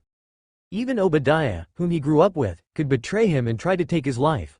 What else in this world was impossible? "The press conference is about to start. Tony, are you ready?" Pepper Potts seemed to see through Tony's thoughts and sighed. "Give me 3 minutes." Tony didn't even look up, his fingers continuing to move quickly across his phone. Pepper, feeling helpless, turned and walked out of the lounge to arrange the scene. As soon as the door closed, Tony's gaze instantly became sharp. "Jarvis, scan the facial contours under that ice mask and dig him out for me." That so-called ice demon, wearing an ice mask, may have hidden his face. But under that high-intensity light, the facial bone structure data refracted by the ice crystals wouldn't be difficult for a top-tier AI like Jarvis to reconstruct. At least, that's what Tony thought. This world really is crazy. He had thought that with his Iron Man armor, he could rule the skies. But Stark Industries was preparing to move its headquarters to Manhattan, New York, and the place where this ice demon had caused such a stir happened to be in Manhattan. Two tigers cannot share one mountain. They were bound to cross paths in the future. Jarvis's voice rang out immediately. "Sir, the target has been successfully locked. Additionally, there is an interesting piece of data. This person is aggressively longing Stark Industries stock. According to the latest holdings, he is already one of the top 10 public shareholders of Stark Industries." Tony Stark's fingers paused. He was stunned. This demon is also a stock god? At the press conference, camera flashes went off one after another, so bright they were blinding. Tony Stark casually tossed aside the carefully prepared press release, looking at the sea of reporters below as thoughts raced through his mind. The figure of that ice demon even involuntarily surfaced in his mind. If a so-called superhero can judge lives without restraint just by hiding behind a mask, then what justice is there in the power I possess? The desires of the human heart are a bottomless pit. I don't know if one day in the future, I myself will also go astray. Therefore, letting all of humanity supervise me is the best scabbard to restrain my inner desires. He took a deep breath, his gaze becoming firmer than ever, and spoke into the microphone the words destined to go down in history. "The truth is, I am Iron Man, I am Iron Man." In front of the screen, Hao Ren casually closed the live stream page. "Well, this guy completely stole my thunder." Glancing at the system panel, the desire points that were skyrocketing just now had indeed begun to slow down. There was no helping it. Although the ice demon was brutal, he was ultimately just a terror legend. How could his influence compare to a super billionaire who revealed his identity to the entire world? Moreover, the one who died was that big villain Kingpin. After the truth was exposed, the public mostly felt the ice demon did a great job, so the sense of fear naturally diminished. But it's just as well, I can rest easy now. Hao Ren thought of the massive leverage debt he was carrying. With Tony Stark's announcement, the market's reaction to the Mark armor would definitely be nuclear. That small arc reactor, along with the flight technology that could treat F-22 Raptor fighters like playthings, once commercialized, the profits would be beyond imagination. The stock market went absolutely crazy. Glancing at the chart, Stark Industries' stock price was like a rocket, pulling a nearly vertical bullish candle and instantly skyrocketing by 80%. The futures shorts outside the market were instantly liquidated, losing even their shirts. For every 5-point increase, Hao Ren's long position earned a profit of 100% of his principal. Adding what he earned from buying the bottom recently, after deducting interest, transaction fees, and paying back the leveraged funds, he had raked in 20 times the pure profit from this operation. In the future, as Stark Industries enters the energy sector, Tony will become as wealthy as a nation. The stock price will continue to soar. His phone began to vibrate wildly as countless unknown numbers called in. Those were the vampires of Wall Street who had caught the scent. Hao Ren didn't even look and just turned off his phone. The long contracts in his hand were now a death warrant for many people. But what did their survival have to do with him? Days passed by one. There was only a little over a month left until high school graduation. Hao Ren began to enjoy this final period of carefree school days. Every day after class, he would shamelessly flaunt his affection with Gwen Stacy around campus, being all lovey-dovey. He completely ignored the strange looks from his classmates and the wails of the single dogs. The only thing Hao Ren found somewhat interesting was that Peter Parker, that little nobody, actually got accepted for an internship at the Osborn Group. It seems Dr. Connor's experiment is at the final stage. Hao Ren muttered to himself. However, he still adhered to the principle of minding one's own business. Every day he went to school on time, separated from Gwen after school, and then secretly went to exchange martial arts skills with Jessica Jones. His purpose was simple: to burn off excess teenage hormones. It got to the point where Jessica Jones' legs would go weak whenever she saw him, and she wanted to avoid him. As for S.H.I.E.L.D., ever since Coulson was turned away last time, they hadn't come to harass him again. But Hao Ren knew clearly in his heart that these agents would definitely not let it go. There might even be more factions coming to his door. Looking at the desire points on the system panel, which had barely reached 8 million, although the growth had slowed down, he wasn't disappointed. He had already figured out some of the quirks of this system. As long as he interacted with Marvel heroes, it would definitely trigger a mission. S.H.I.E.L.D. headquarters, the Triskelion, inside the dimly lit office. Director Nick Fury, the one-eyed director, looked solemn as he tossed a thick dossier onto the desk. Natasha, you don't need to worry about Tony's side anymore. Leave it to Coulson. This is the latest assessment data on that ice demon. The redhead beauty Natasha Romanoff reached out to take it and flipped it open casually. The ice demon is actually just a high school student. This kid is a tough character. The photo on the first page of the files showed a sunny and handsome young man, making it hard to associate him with that cold-blooded demon. She had been busy dealing with Tony Stark's mess these past few days, but her attention on the ice demon had never wavered. After assessment, the power shown by the ice demon is extremely dangerous. Barton even compared him in the report to a terrorist on the level of Magneto. Nick Fury's single eye showed deep helplessness. Power itself isn't the problem. Hulk's power is even stronger. The problem lies in the ice demon's age and mindset. You could call him a butcher, yet he killed a major cancer like Kingpin, so in a sense, he's still a vigilante. The data shows his parents were killed by a gang, and he's been living in Hell's Kitchen for the past few years. Could he have actually been biding his time and gathering intelligence? Natasha finished reading the dossier at a glance and closed the folder. AI model. GEMINI 3.1 flashlight. The people who died were all gangsters. Aside from his methods being a bit cruel, I don't think he has any antisocial tendencies. At least he hasn't used his superpowers to rob banks or slaughter innocent people. As an agent, she unexpectedly felt a trace of pity for this teenager in her heart. Nick Fury tapped on the table, his tone heavy. His power is an uncontrollable natural type. For a densely populated city like New York, he is a human-shaped natural disaster. Can you imagine it? Once he loses control and freezes half of New York into ice sculptures, countless ordinary people turning into popsicles in their sleep. That scene, I think you definitely wouldn't want to see it. So what, officer, what do you want me to do? I certainly don't want to become an ice sculpture art piece. Natasha shrugged. She was very clear about the terror of freezing abilities. He is just an 18-year-old high school student, right in the midst of puberty-driven restlessness. Natasha, you need to have confidence in your charm. Nick Fury pointed to a line of text on the file. This kid even wrote a book like 50 Shades of Grey. His private life is ambiguous with that Jessica Jones, and he has a legitimate girlfriend, Gwen. What does this mean? It means he falls for this kind of thing. I believe that with your methods, making him infatuated is not a difficult task. The serious recruitment methods of Hawkeye and Coulson had already been declared a failure. Nick Fury had no choice but to play his final trump card, the honey trap. Black Widow Natasha Romanoff, she is the unparalleled femme fatale of the agent world. As long as she wants to, there hasn't been a man who could escape from her palm. Even if Hao Ren knows she is from S.H.I.E.L.D., facing such a stunner, he probably wouldn't have the heart to refuse. Natasha rolled her eyes, feeling somewhat speechless.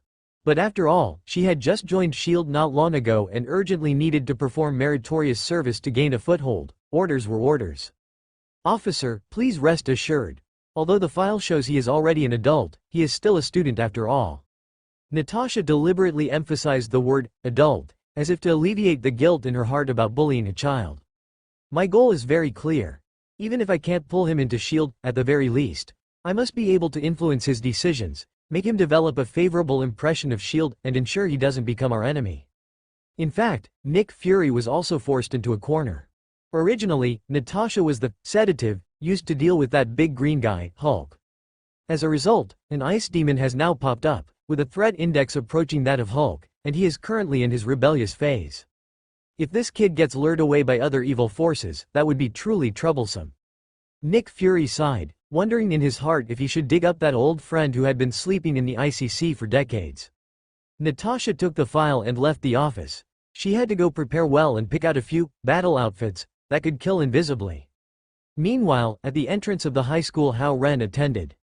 An intellectual beauty wearing a white shirt and a gray hip-hugging skirt pushed up the glasses on the bridge of her nose. "Eric, I don't think this ice demon is necessarily our mutant compatriot," the woman whispered to the air. Then a strange smile curled up at the corner of her mouth. If someone were to observe closely, they would find that her skin was faintly glowing blue under the sunlight. That was mystique. Close-range contact, observation, judgment. If he is one of us, then recruit him into the Brotherhood. If he is unappreciative, she took off her glasses, and her originally plain face instantly changed as she blended into the flow of students leaving school. Beneath that skin belonging to the beautiful homeroom teacher Juliet, another soul was hidden. This was a charming white young woman, exuding mature appeal in every gesture. But the mind of this body had long since been completely taken over by a mutant from the Brotherhood. The time left for me is too tight, a month is simply not enough. Raven, wearing Juliet's face, frowned slightly, a rare hint of insecurity flashing in her eyes. After all, her target was the man known as the Ice Demon. The existence that even Professor X felt wary of. Back when the Ice Demon used that extreme cold power to freeze the gang boss Kingpin to death, Professor X had once tried to invade Hao Ren's brain. The result, however, was a failure, and the mental control completely failed. This secret rumor had long since not been a secret within the X-Men. Even Magneto Eric had learned of this matter through some channel. Therefore, as the ace agent of the Mutant Brotherhood, Raven received the death order to approach the Ice Demon. Her mission was to find out the source of that extreme cold power. According to intelligence from SHIELD's mole among the mutants, Hao Ren was not a mutant compatriot. Test reports showed that this teenager had absolutely no X gene in his body. The naturally suspicious Magneto Eric held a skeptical attitude toward this. What made him even more vigilant was that S.H.I.E.L.D. seemed to have the intention of recruiting this Ice Demon, with the intent of building a second Avengers. Once this force took shape, it would absolutely be a catastrophe for the Brotherhood. The vast resources controlled by S.H.I.E.L.D. destined Hao Ren's status to become pivotal. Raven had previously imitated the habits of the original Juliet perfectly. She greeted her colleagues in the office familiarly, her smile natural. There was absolutely no flaw to be seen. "Ms. Juliet, the school has just hired a psychological counselor, specifically responsible for those students who have been bullied." Just as Raven was about to sit down, the vice principal's voice came to her ears. As soon as she looked up, she saw the vice principal leading a hot-bodied stunner walking over. That was a head of dazzling red hair, exuding pheromones that men could not resist. Raven's heart jumped violently, instinctively smelling a trace of danger. This new psychology teacher was definitely not someone to be trifled with. "By the way, there are a few students in your class who have been bullied by Fletcher. It's perfect to have them go talk to Ms. Natasha." Vice Principal Fells didn't even give Juliet a chance to reply, leading that red-haired beauty and turning to leave. It seems her goal is also the Ice Demon. Watching the backs of the two leaving, Raven warned herself secretly that she must act more carefully. However, as the top disguise master in the mutant world, she had the confidence to do so. When it comes to lurking and spying, that woman named Natasha might not be her match. As long as Raven was willing, she could even turn into Natasha's appearance in the next second. The class bell rang, and Hao Ren walked into the classroom with leisurely steps. Finally made it to Friday, the weekend revelry was right before his eyes. His gaze subconsciously drifted to the front row. Gwen Stacy was sitting there, her smooth blonde hair draped over her shoulders, making one unable to resist wanting to reach out and ruffle it.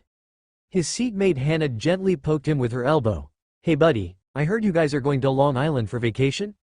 You're well informed, huh? Heading out to sea tomorrow, the boat is already booked." Hao Ren lowered his voice, a smile hanging on the corner of his mouth. Hannah looked him up and down, marveling. "How? You've really changed too much lately, it's like you're a completely different person." Hearing this, Hao Ren was as clear as a mirror in his heart. Ever since he gained extraordinary power, that confidence radiating from his bones had long since completely changed his aura. This is called the nourishment of love, get it? Hao Ren deliberately raised his voice by half a tone, staring burningly at Gwen Stacy's back. The tips of Gwen's ears turned slightly red, obviously, she had heard it. Just at this moment, Juliet stepped onto the podium in high heels. Hao Ren lazily raised his head and swept a glance at this beautiful homeroom teacher. What's the matter? Do you think the teacher looks especially pretty today? You felt it too? Hao Ren turned to look at Hannah. Hannah covered her mouth and snickered. Probably just got divorced, stepped out of the shadows, and is preparing to welcome her second spring. The matter of Ms. Juliet's divorce had long since spread throughout the school. Heard her ex-husband was a fool, not only domestic violence but also alcoholism. But what Hao Ren was concerned about was not these gossip news. His brow furrowed slightly because he saw something different. Under the perception of water control magic, the blood flow in the human body was like a rushing river. The real Ms. Juliet suffered from severe anemia and blood disease, and her vital signs were actually very weak. But this woman in front of him had blood and chi as vigorous as a raging bull. Even more bizarrely, the blood flow in her body seemed to be under the precise control of some will.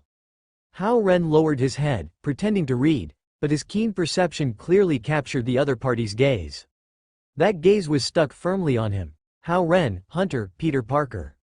Juliet, on the podium, read out 8 names in one breath. Students whose names were called, go to the psychological counseling room after class. The new teacher, Natasha, wants to talk to you. Psychological counseling room? Since when was the school this efficient? Hao Ren muttered in his heart, why was he called out too? He observed the woman on the podium calmly. The other party's disguise was perfect. Truly impressive methods. If his water control magic hadn't reached the microscopic control level, he probably really would have been fooled by this skin. However, these small episodes did not disturb his state of mind. At that very moment, that cold, mechanical voice suddenly rang out in his mind. Ding! New mission triggered. Mission 1. Establish authority, Phase 1. Contact the Mutant Brotherhood and meet Magneto. Use your fists to teach him what rules are. Your dignity cannot be profaned. Mission rank, Blue. Mission 2. Establish authority, Phase 2. Contact S.H.I.E.L.D. and intimidate the agent. Collect 200,000 desire points and let them see what true power is. Mission rank, Blue. Hao Ren's eyelids twitched violently, and he nearly jumped out of his chair. He jerked his head up, his gaze like a torch, piercing straight at Juliet on the podium. Even with his little girlfriend, Gwen Stacy, right in front of him, he could not stop the battle intent in his eyes at this moment. So that was it. No wonder her life signs were so strange. This was no Juliet, it was clearly the thousand-faced enchantress, the shape-shifting witch Raven. There was no mistake, it was definitely her. The system's mission logic was very clear. It wanted him to use Raven as a lead to connect with Magneto. And what about S.H.I.E.L.D.? He hadn't triggered any missions when he met Coulson and Barton before, so why now? And he had to harvest 200,000 desire points, that was no small amount. One had to know that the emotional fluctuations produced by ordinary people provided at most a few hundred points. Unless it was that kind of extreme fear of death, which could instantly break the charts. Natasha? The name spun around in Hao Ren's mind. Black Widow Natasha Romanoff. It seemed that the new psychology teacher was, in all likelihood, her. This was getting interesting. However, today was Friday, and even the biggest matters had to give way to his date. Hao Ren had already planned it out. He had to win over Gwen Stacy this weekend. He would get things done first, and talk about the rest later.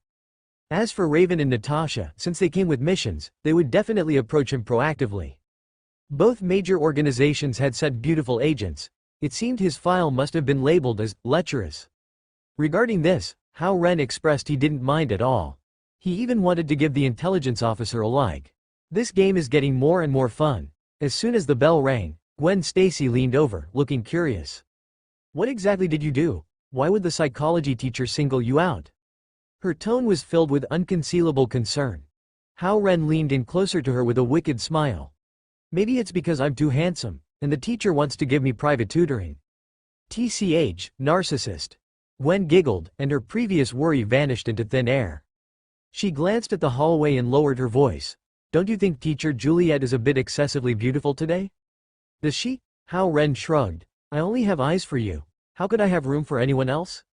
Although this cheesy pickup line was cliché, Gwen loved hearing it, and the corners of her mouth instantly turned up. I already lied to my family, saying I'm going on a trip with classmates. My luggage is in the locker. Don't your parents ask if it's a male classmate or a female classmate? Hao Ren teased her on purpose. Gwen rolled her eyes at him, annoyed. They know how to read the room, okay. This was called reading the room? Hao Ren wailed in his heart. It seemed the day to meet the parents wasn't far off. If they were just ordinary neighbors, it would be fine, but now that he had whisked away their daughter, it would be inexcusable not to pay his respects. Alright, then let's leave right after class and drive to my place. A blush appeared on Gwen Stacy's cheeks, and she didn't refuse. During their time together, Hao Ren's attentive offensive had long since breached her defenses. At the door of the psychological counseling room, Hao Ren adjusted his breathing and raised his hand to knock on the door. Please come in. A mature, magnetic female voice came from inside. Hao Ren pushed the door open and entered, wearing his signature sunny smile. Although he had the face of a high school student, the maturity and sophistication that shone through his eyes made Natasha's heart tighten. This was definitely not the gaze a normal teenager should have. Black Widow Natasha sat behind the desk, wearing a strict professional outfit that still couldn't hide her proud curves. That kind of allure carved into her bones could not be covered by any clothing. Even as she sat up straight, she exuded a charm that made a man's blood boil. Student Hao Ren, please have a seat. Natasha was actually drumming in her heart. Was it really this seemingly harmless teenager in front of her who had single-handedly taken down the New York underworld emperor, Kingpin? S.H.I.E.L.D. had been dealing with Kingpin for more than a day or two. They knew exactly how terrifying that fat man was. Yet this guy, codenamed Ice Demon, killed Kingpin as easily as killing a chicken. He even made the entire New York underworld tremble with fear. Teacher Natasha, you're even more beautiful in person than in your photos. Hao Ren carelessly pulled out a chair and sat down, his eyes scanning her body without restraint. Natasha revealed two sweet dimples. Thanks for the compliment, shall we begin the counseling? No rush. Hao Ren shook his head, his smile still bright, but his eyes grew a bit colder. Natasha instantly became alert, her muscles tensing. She remembered Coulson's report. The other party possessed terrifying insight. Does student Hao have any inner thoughts he wants to share with the teacher? Natasha's voice became gentle, attempting to control the rhythm. Hao Ren leaned forward, crossing his hands on the desk like a big shot at a negotiation table. Actually, I have no malice toward S.H.I.E.L.D. and I don't even rule out the possibility of future cooperation. But it seems you haven't grasped the situation yet. Perhaps I should take a trip to Washington and have a good chat about life with director Nick Fury. He wasn't even pretending anymore, he had laid his cards on the table. As for how S.H.I.E.L.D. would speculate about his source of intelligence, he didn't care at all.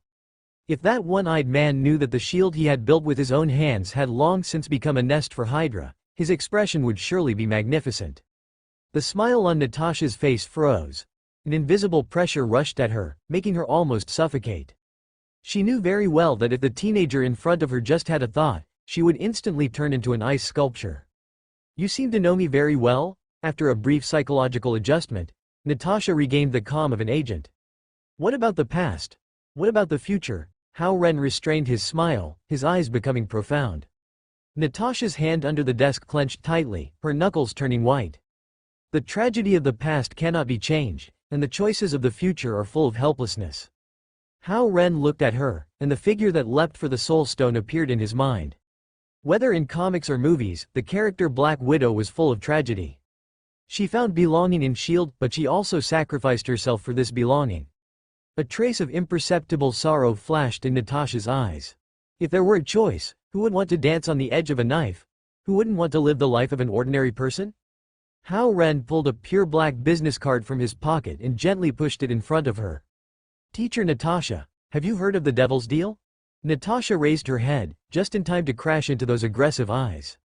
Whenever and wherever, as long as you want to achieve a certain wish, call this number, and I will help you realize it.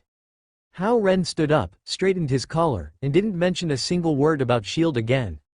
In his view, those messy matters had nothing to do with him. Only those who hold power are qualified to define the rules. Then what price do I need to pay? Natasha picked up the cold business card, her fingertips trembling slightly. Hao Ren walked to the door and looked back with a smile. That depends on what you are willing to pay. But please rest assured, my deals are always fair. With a soft click of the door lock, Hao Ren left. Natasha Romanoff fell into a long silence. In just a few minutes of confrontation, the amount of information was astonishing. He knew Shield's secrets, knew her past, and even seemed to foresee her future. There must be a big leak inside S.H.I.E.L.D. Natasha realized the seriousness of the problem. As for the so-called devil's deal, she didn't believe it entirely. But she solemnly tucked that business card into her inner pocket. Perhaps this was the breakthrough to get close to this man. Once the transaction started, who was the hunter and who was the prey remained to be seen. You shouldn't have touched my past, and you shouldn't have spoken recklessly about my future.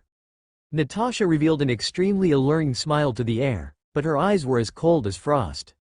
Hao Ren hummed a little tune as he walked down the hallway. The system interface was silent. It seemed that the show of force just now hadn't intimidated this top-tier agent. That made sense. What kind of storms hadn't she seen? But he wasn't in a hurry. He was still a student right now. He was still a long way from those major events. These next few years would be perfect for low-profile development, training himself into a Skyfather-level powerhouse. Juliet, hiding in the corner, pressed her earpiece. She had heard the conversation between the two of them clearly. S.H.I.E.L.D. Red Room. A playful arc curled at the corner of Raven's mouth. It seemed the ice demon had a good impression of women like Natasha. Since that was the case, I'll just turn into Natasha and make a deal with you. Raven felt she had discovered a shortcut. Although the ice demon was powerful, he had a fatal weakness: he was lecherous. As long as they were men, they all liked this, and she, Raven, was the embodiment of all beauty in the world. Whether it was Natasha or Gwen Stacy, she could change into them whenever she wanted. In the past, it was always the devil playing with people's hearts. This time, it's my turn to control the devil. Raven trembled slightly with excitement. As long as she could control Hao Ren and use his power to eliminate dissidents, the mutant brotherhood would be unstoppable. At the school gate, the engine of the rented sports car roared.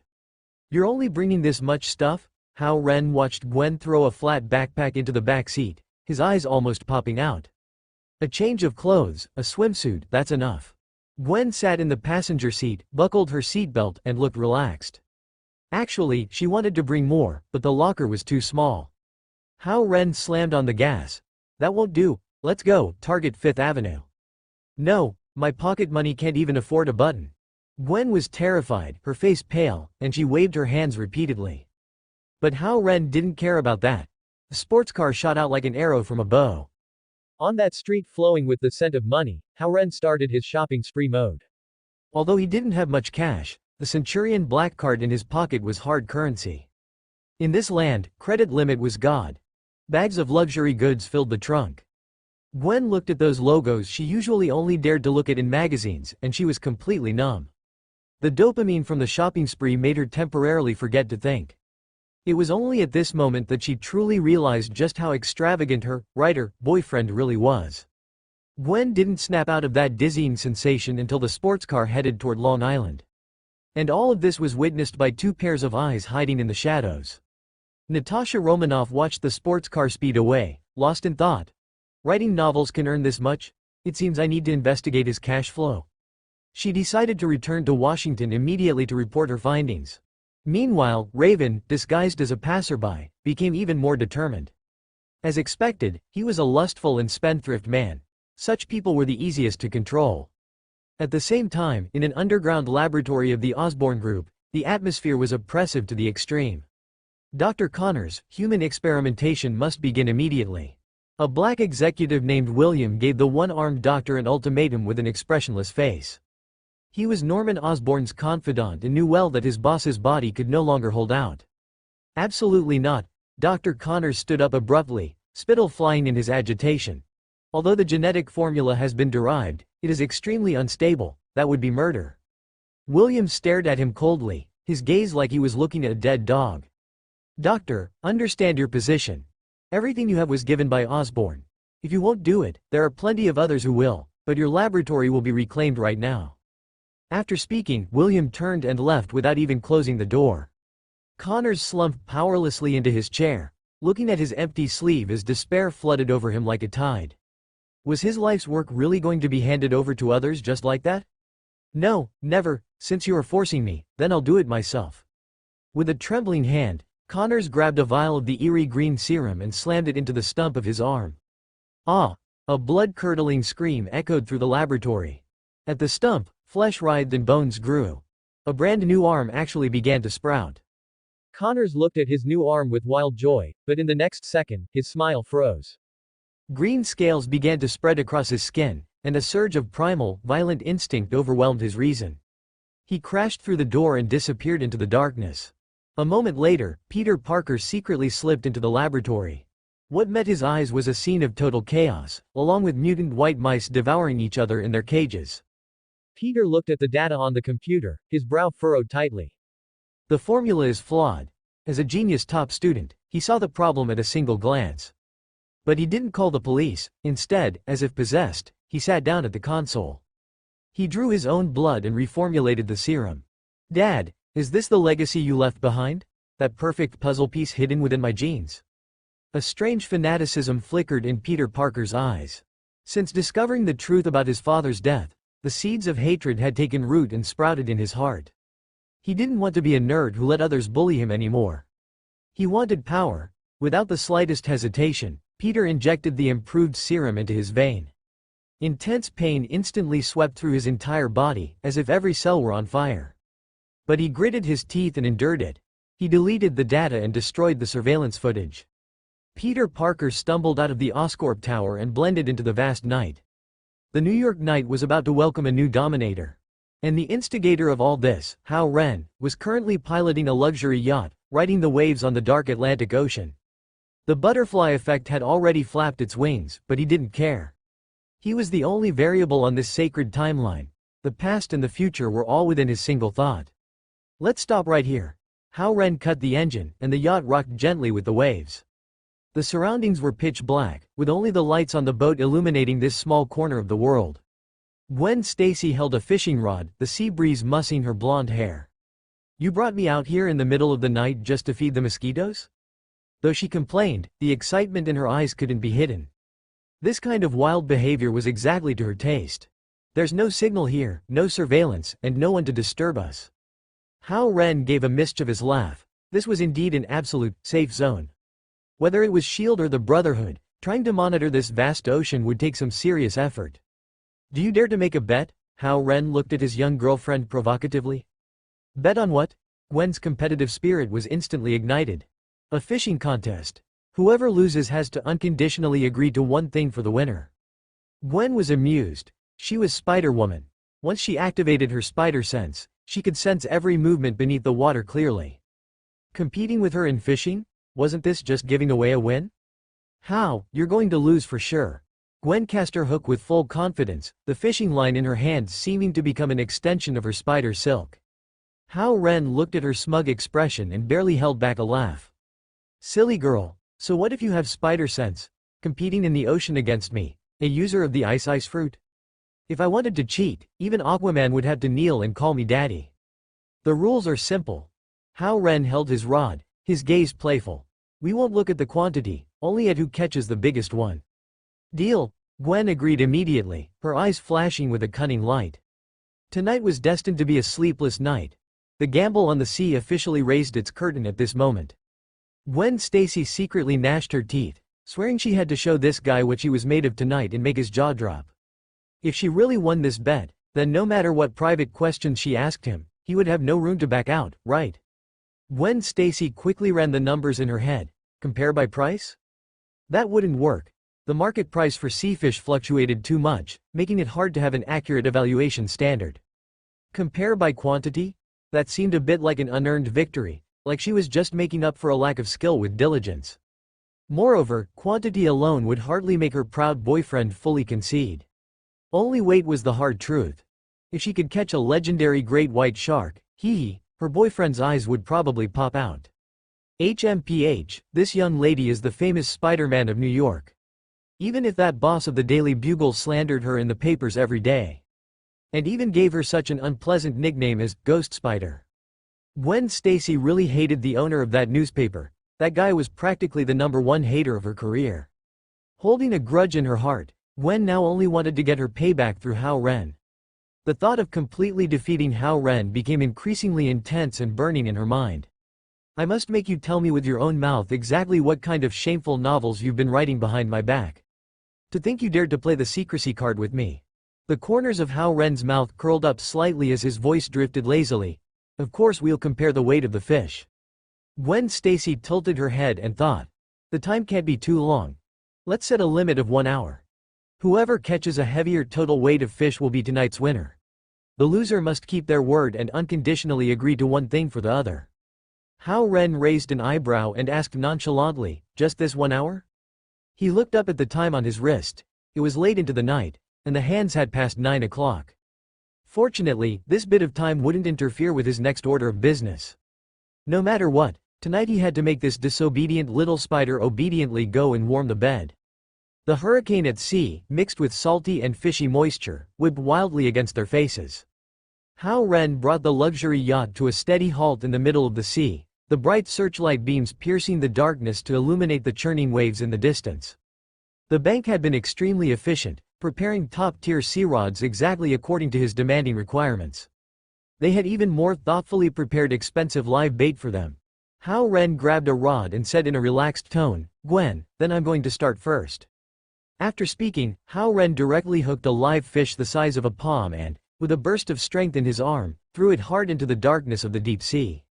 He wasn't so bored as to directly use water control magic to cheat.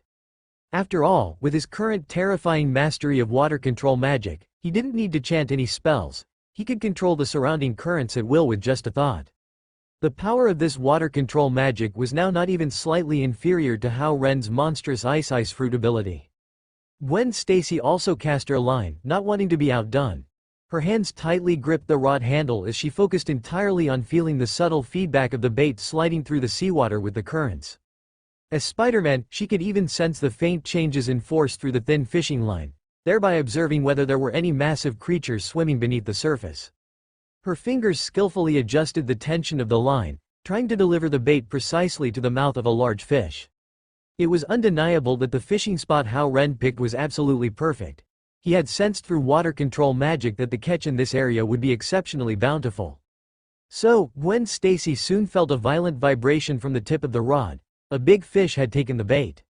Her face instantly broke into a smile, breathtakingly beautiful. A massive pulling force was transmitted wildly through the taut fishing line. But under Gwen Stacy's seemingly slender yet monstrously strong arms, no matter how this big fish struggled, it couldn't escape her grasp. The big fish was easily and forcibly pulled to the side of the boat by her. It turned out to be a deep-sea grouper weighing a full 100 pounds. She took only 5 minutes to end the battle, forcibly pulling the big guy onto the boat. Gwen Stacy looked at Hao Ren provocatively, her triumphant expression coming straight from the heart. She raised her chin and asked, "How? This fish must weigh at least 100 pounds, right? This girl is clearly getting ahead of herself after winning a round. To dare to provoke your husband so arrogantly." Hao Ren secretly controlled the water flow, crudely shoving the bait directly into the mouth of a deep-sea monster. He said calmly, "Gwen, it looks like I've got a bite too." Hao Ren was unhurried, easily lifting the heavy fishing rod with one hand while slowly turning the reel with the other to tighten the line. As the water splashed, what surfaced was actually a ferocious great white shark. Gwen Stacy's beautiful eyes widened instantly, watching in disbelief as Hao Ren used the hook to pull an adult great white shark directly onto the boat. She estimated the size of this great white shark to be at least a ton in weight. At this moment, she suddenly realized that her boyfriend definitely had many things hidden from her. What normal human could pull a 1,000-kilogram great white shark onto a boat by sheer physical strength? And he lifted it with one hand. It was simply unscientific. Gwen Stacy narrowed her eyes, the smile at the corners of her eyes growing even deeper. "Student Hao, it seems your luck is really good to even catch something as rare as a great white shark. However, I won't admit defeat easily. HMPH, tonight you must tell me all your secrets no matter what." She was Spider-Man, New York City's famous friendly neighbor, Spider-Gwen. In her dictionary, how could there be the word lose? It must be that luck at play. Right, it must just be because her boyfriend was naturally stronger. Continue, Gwen Stacy thought somewhat indignantly. She quickly adjusted her state and continued to bait and cast her line. She kept pulling the fishing line, meticulously sensing the movements of the big fish, trying to send the bait into the mouth of another large fish. But it seemed that because of the great white shark's appearance, many large fish nearby were startled and fled in all directions. Until 20 minutes had passed, she had caught nothing. On the other side, Hao Ren had already casually knocked the great white shark unconscious and skillfully secured it on the deck. If this big guy started thrashing around, it would be a real hassle. As for whether Gwen Stacy could still catch a fish, Hao Ren wasn't worried at all. He unhurriedly cast his line again, this time casting it further than before. The sea was his natural home ground. Although he wasn't of the sea race and didn't use a special Aquaman bloodline to control the fish, his powerful water control magic allowed Hao Ren to easily sense the specific location of every fish. Gwen Stacy's spider sense was indeed excellent, but she was at sea, after all, and was heavily interfered with by the surging waves. Whereas he, through water control magic, had essentially opened a full map view, precisely locking onto the fish's positions. Even through the feedback of the seawater, he could easily identify the posture and shape of the fish. Through the shape, he could accurately judge what rare species the fish was. The rod bent again. Another fish was hooked. This time, Hao Ren didn't go for those exaggeratedly large fish. Instead, it was a golden, wild large yellow croaker. In contrast, Gwen Stacy, after putting in all her effort, only caught 2 large groupers. Unfortunately, 3 large groupers combined didn't even amount to a fraction of the great white shark. Gwen Stacy was like a deflated balloon, instantly losing her energy. Pouting, she said gloomily, "You win." Gwen Stacy really couldn't figure out where she had lost. Hao Ren smiled and explained, "Your spider sense is quite good, but this is the sea, after all. The interference from the waves severely affects your judgment. You can only roughly determine the position of the fish through the vague feedback of your sense." Hao Ren grabbed the massive great white shark with one hand and tossed it back into the sea like trash.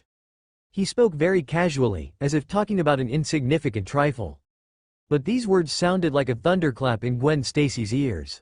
She stammered, You've known all along?" Hao Ren asked back. "Known what?"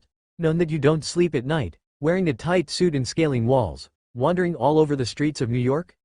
Hao Ren rolled his eyes and said irritably, "Student Gwen, I live right next door to you. It's one thing to go wandering at night, but you make such a racket every time you come back. You've disturbed my precious sleep more than once."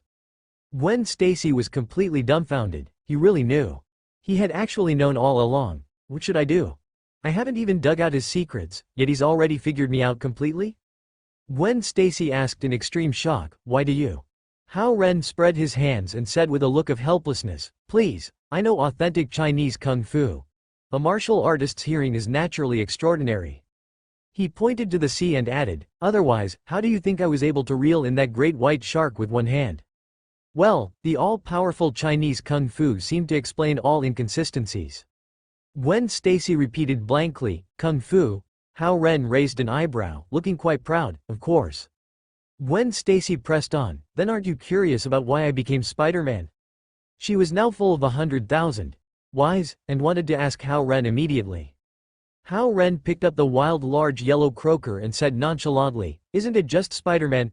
I even know who that blind daredevil in Hell's Kitchen is. This fish looks really good, it can be chilled immediately to save for eating." As for the 3 large groupers Gwen Stacy caught, they could only be chilled along with it. They couldn't possibly finish them all, but it would be a waste to throw them away. After all, groupers are deep-sea fish. Because of the drastic change in water pressure when they were caught, they were already dead. Gwen Stacy hadn't completely come to her senses yet. She suddenly felt like she didn't know what expression to make. There was no sense of mystery left at all. Her biggest secret, which she had thought of keeping strictly hidden from Hao Ren to give him a huge surprise one day. Instead, the other party had turned around and given her a huge shock. Hao Ren began to skillfully process the catch. He placed them in the storage locker, using his ice fruit ability to instantly freeze them for freshness. Ordinary shipboard freezers weren't that big and couldn't fit these big guys at all. Gwen Stacy finally snapped out of it, forcing herself to look calm, and looked at Hao Ren. "Hao, I think we should sit down and have a proper talk." Hao Ren took out 2 wine glasses and poured some expensive red wine. He handed one of the glasses to Gwen Stacy. He smiled and said, "Gwen, on such a beautiful night, it would be a waste not to have a drink to celebrate." Gwen Stacy said aggrievedly, "I'm serious. I've realized I don't know you at all." Hao Ren said helplessly, "I never intended to keep it from you. It's just that regarding the novel I wrote, it's really hard to bring up. After all, how should I explain to you that I am the author of 50 Shades of Grey?" Gwen Stacy jumped up like a cat that had its tail stepped on. She circled Hao Ren in disbelief. Her voice even changed pitch. You're the author of 50 Shades of Grey? Gwen Stacy was completely shocked by this bombshell news. Hao Ren didn't care at all. People often have a morbid curiosity about things that are hard to talk about. Since I wanted to earn a lot of wealth, I could only cater to that bit of curiosity in their hearts. Only in this way could I earn a lot of money from them. Hao Ren tilted his head and drained his glass in one gulp. Ignoring Gwen Stacy's expression of listening intently, he turned to look at the deep sea. He asked softly, so, Gwen, knowing that I'm the author of 50 Shades of Grey, are you still willing to be with me? Gwen Stacy's brain couldn't process it for a moment. She waved her hand. Wait, I need to calm down. The amount of information received tonight was just too much. She suddenly thought of Hao Ren's age. Calculating based on the release date of 50 Shades of Grey, wasn't he still a minor when he wrote the book? Gwen Stacy's face instantly turned red, like a ripe apple. Actually, she had secretly done a background check on Hao Ren before. She had also bought several novels that had been very popular in the last 2 years. And 50 Shades of Grey happened to be one of them. This book had made her face flush and her heart race at the time. She even had to hide under the covers and read it secretly with a flashlight. Even though she said she didn't like the explicit descriptions in the novel. However, she could not resist the bursting curiosity of her adolescence. She wanted to keep reading after she started, unable to stop. Gwen Stacy stubbornly said, "No, this isn't about the novel. Oh, I mean, I've never read this novel before. I just think you're very mysterious. There are many things I don't know, yet you know me so well, it's just not fair." In particular, she emphasized that she had absolutely never read 50 Shades of Grey close double-angle bracket. A playful smile appeared at the corner of Hao Ren's mouth. He whispered, "Love has never been fair. It is precisely because you didn't understand me that you were deeply attracted to the sense of mystery about me. Now, that mystery is completely gone." Hao Ren turned around, his body pressing tightly against Gwen. He whispered, "Now that you know my biggest secret, you aren't planning to abandon me, are you?" Gwen Stacy gazed at that handsome face, which was filled with a deadly charm. Suddenly, she couldn't say a word. "That's not right. I was the one who was angry. No, that's not it either. I wanted to have a serious talk with you about our issues. How did it suddenly turn into a confession session? How embarrassing. My boyfriend is actually a best-selling author who writes that kind of BDSM novel. If outsiders found out, wouldn't I be socially dead?" Hao Ren took the opportunity to wrap his arms around Gwen's slender waist. "Just like you. Your mystery is also fatally attractive to me." Gwen Stacy helplessly said, "I still can't wrap my head around this." But the next second, Hao Ren had already forcefully kissed her deeply. Gwen Stacy froze instantly. Her body started to heat up uncontrollably, her mind went blank, and before she knew it, her hands were tightly wrapped around Hao Ren's neck.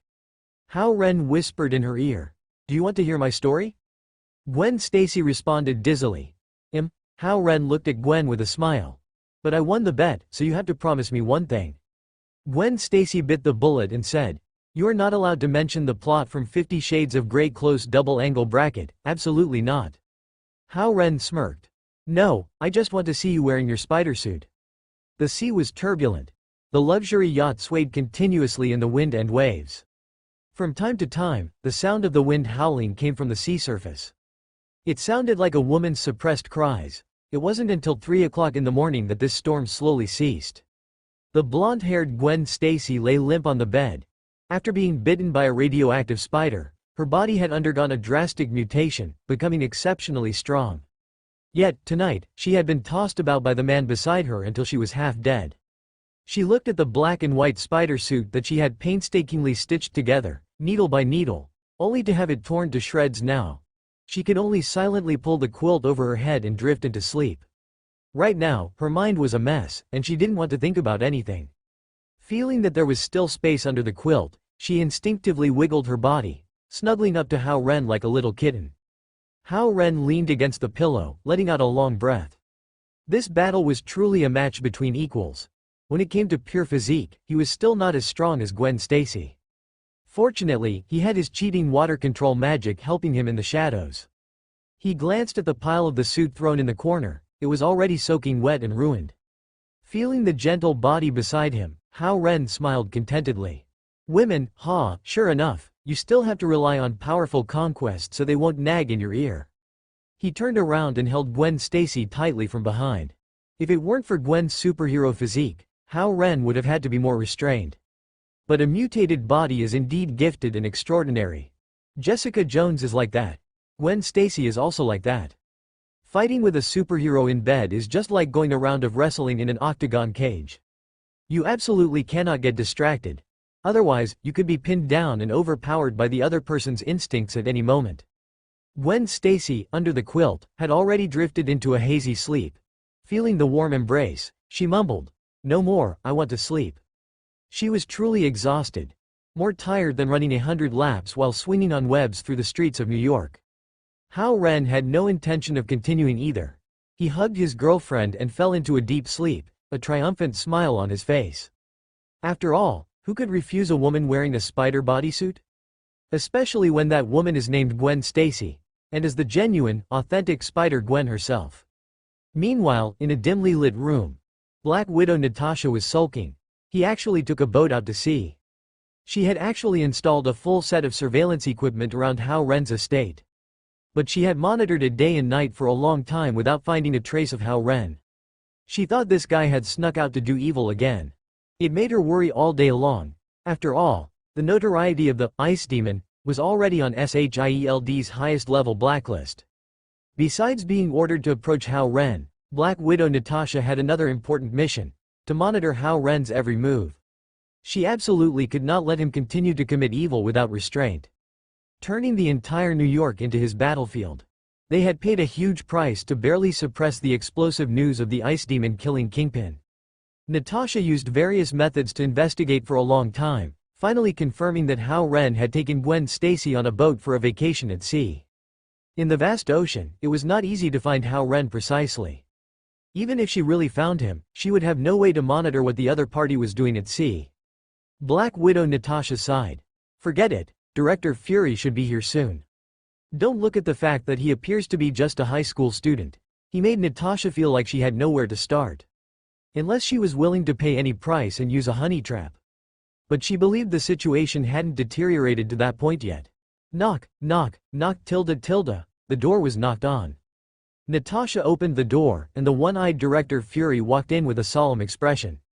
Natasha immediately reported Hao Ren's whereabouts. "The Ice Demon has taken Gwen out to sea." Director Fury's face was as gloomy as water. "Ignore the Ice Demon for now. New York is completely in chaos." Natasha realized the seriousness of the problem and quickly asked, "What happened?" Director Fury said in a deep voice, "A lizard man suddenly appeared on the Manhattan Bridge, attacking pedestrians crazily and causing heavy casualties." Natasha said in surprise, "Lizard man?" Director Fury nodded. "Yes, I suspect someone is using genetic modification technology to illegally create super soldiers." Director Fury instantly thought of that radical General Ross from the military. The Hulk was created because a project led by General Ross of the military had major problems. Natasha asked, "Sir, do you have a suspect?" Director Fury handed a top-secret file to Natasha. "The Lizard Man's primary target is a vice president of the Osborn Group." He continued, "This is already the second mutant incident in New York. Besides the Lizard Man, there is also a ghost spider. This ghost spider, who is usually keen on being a vigilante, did not appear tonight to stop the Lizard Man, so I strongly suspect that she is the one." Director Fury frowned slightly. He knew that if that ghost spider really was this girl, then it would be very troublesome. Black Widow Natasha picked up the file and quickly flipped through it. The file contained many guesses about the identity of the ghost spider, and prominently among them was one named Gwen Stacy. Natasha, of course, knew who Gwen was. The daughter of the New York Police Department commissioner, and the little girlfriend of the Ice Demon. Natasha asked, "Sir, how did you find out about her?" Director Fury's face was gloomy. "The Osborn Group is a partner of the military, but because Norman has had serious health problems, the military has recently cancelled many orders. Our intelligence personnel in the military sent top-secret news that Osborn has obtained a defective super serum and has been secretly conducting research for over a decade." Regarding the development of the super serum, Director Fury was actually supportive of it in his heart. However, ever since Dr. Abraham Erskine invented and tested the super serum, he was assassinated by Hydra. Both the military and SHIELD's current super serum technology are actually flawed. Although S.H.I.E.L.D. possesses a super serum, It is not as perfect or powerful as the version Captain America used back then. And Hydra also obtained a super serum, which is also just a defective version. As far as Nick knows, based on the defective serum version, the military has secretly conducted many versions of genetic modification research. And the Osborn Group is one of the military's deep partners. As far as he knows, Osborn was once infinitely close to success, almost creating a spider gene modification liquid. The modified super serum, with added spider genes, is rumored to have technology that is nearly mature. But on the eve of human trials, the doctor couple who led this project suddenly had problems. This couple died mysteriously in a plane crash. SHIELD's surveillance of Osborn has never stopped. But because the Osborn Group is extremely secretive, SHIELD has never been able to access their core secrets. The only thing known is that spider genes do indeed exist. It's just that the modified spiders are currently claimed to be used for producing high-strength super spider silk. And the genetic project that Osborn has been conducting secretly recently is focused on genetic research on lizards. Obviously, the ghost spider who suddenly appeared a while ago and the rampaging lizard man tonight are both directly related to the Osborn Group. Natasha lowered her gaze slightly. She actually had her own secrets, too. The Red Room had obtained an incomplete version of the super serum back then and had cruelly used it on her and the other sisters.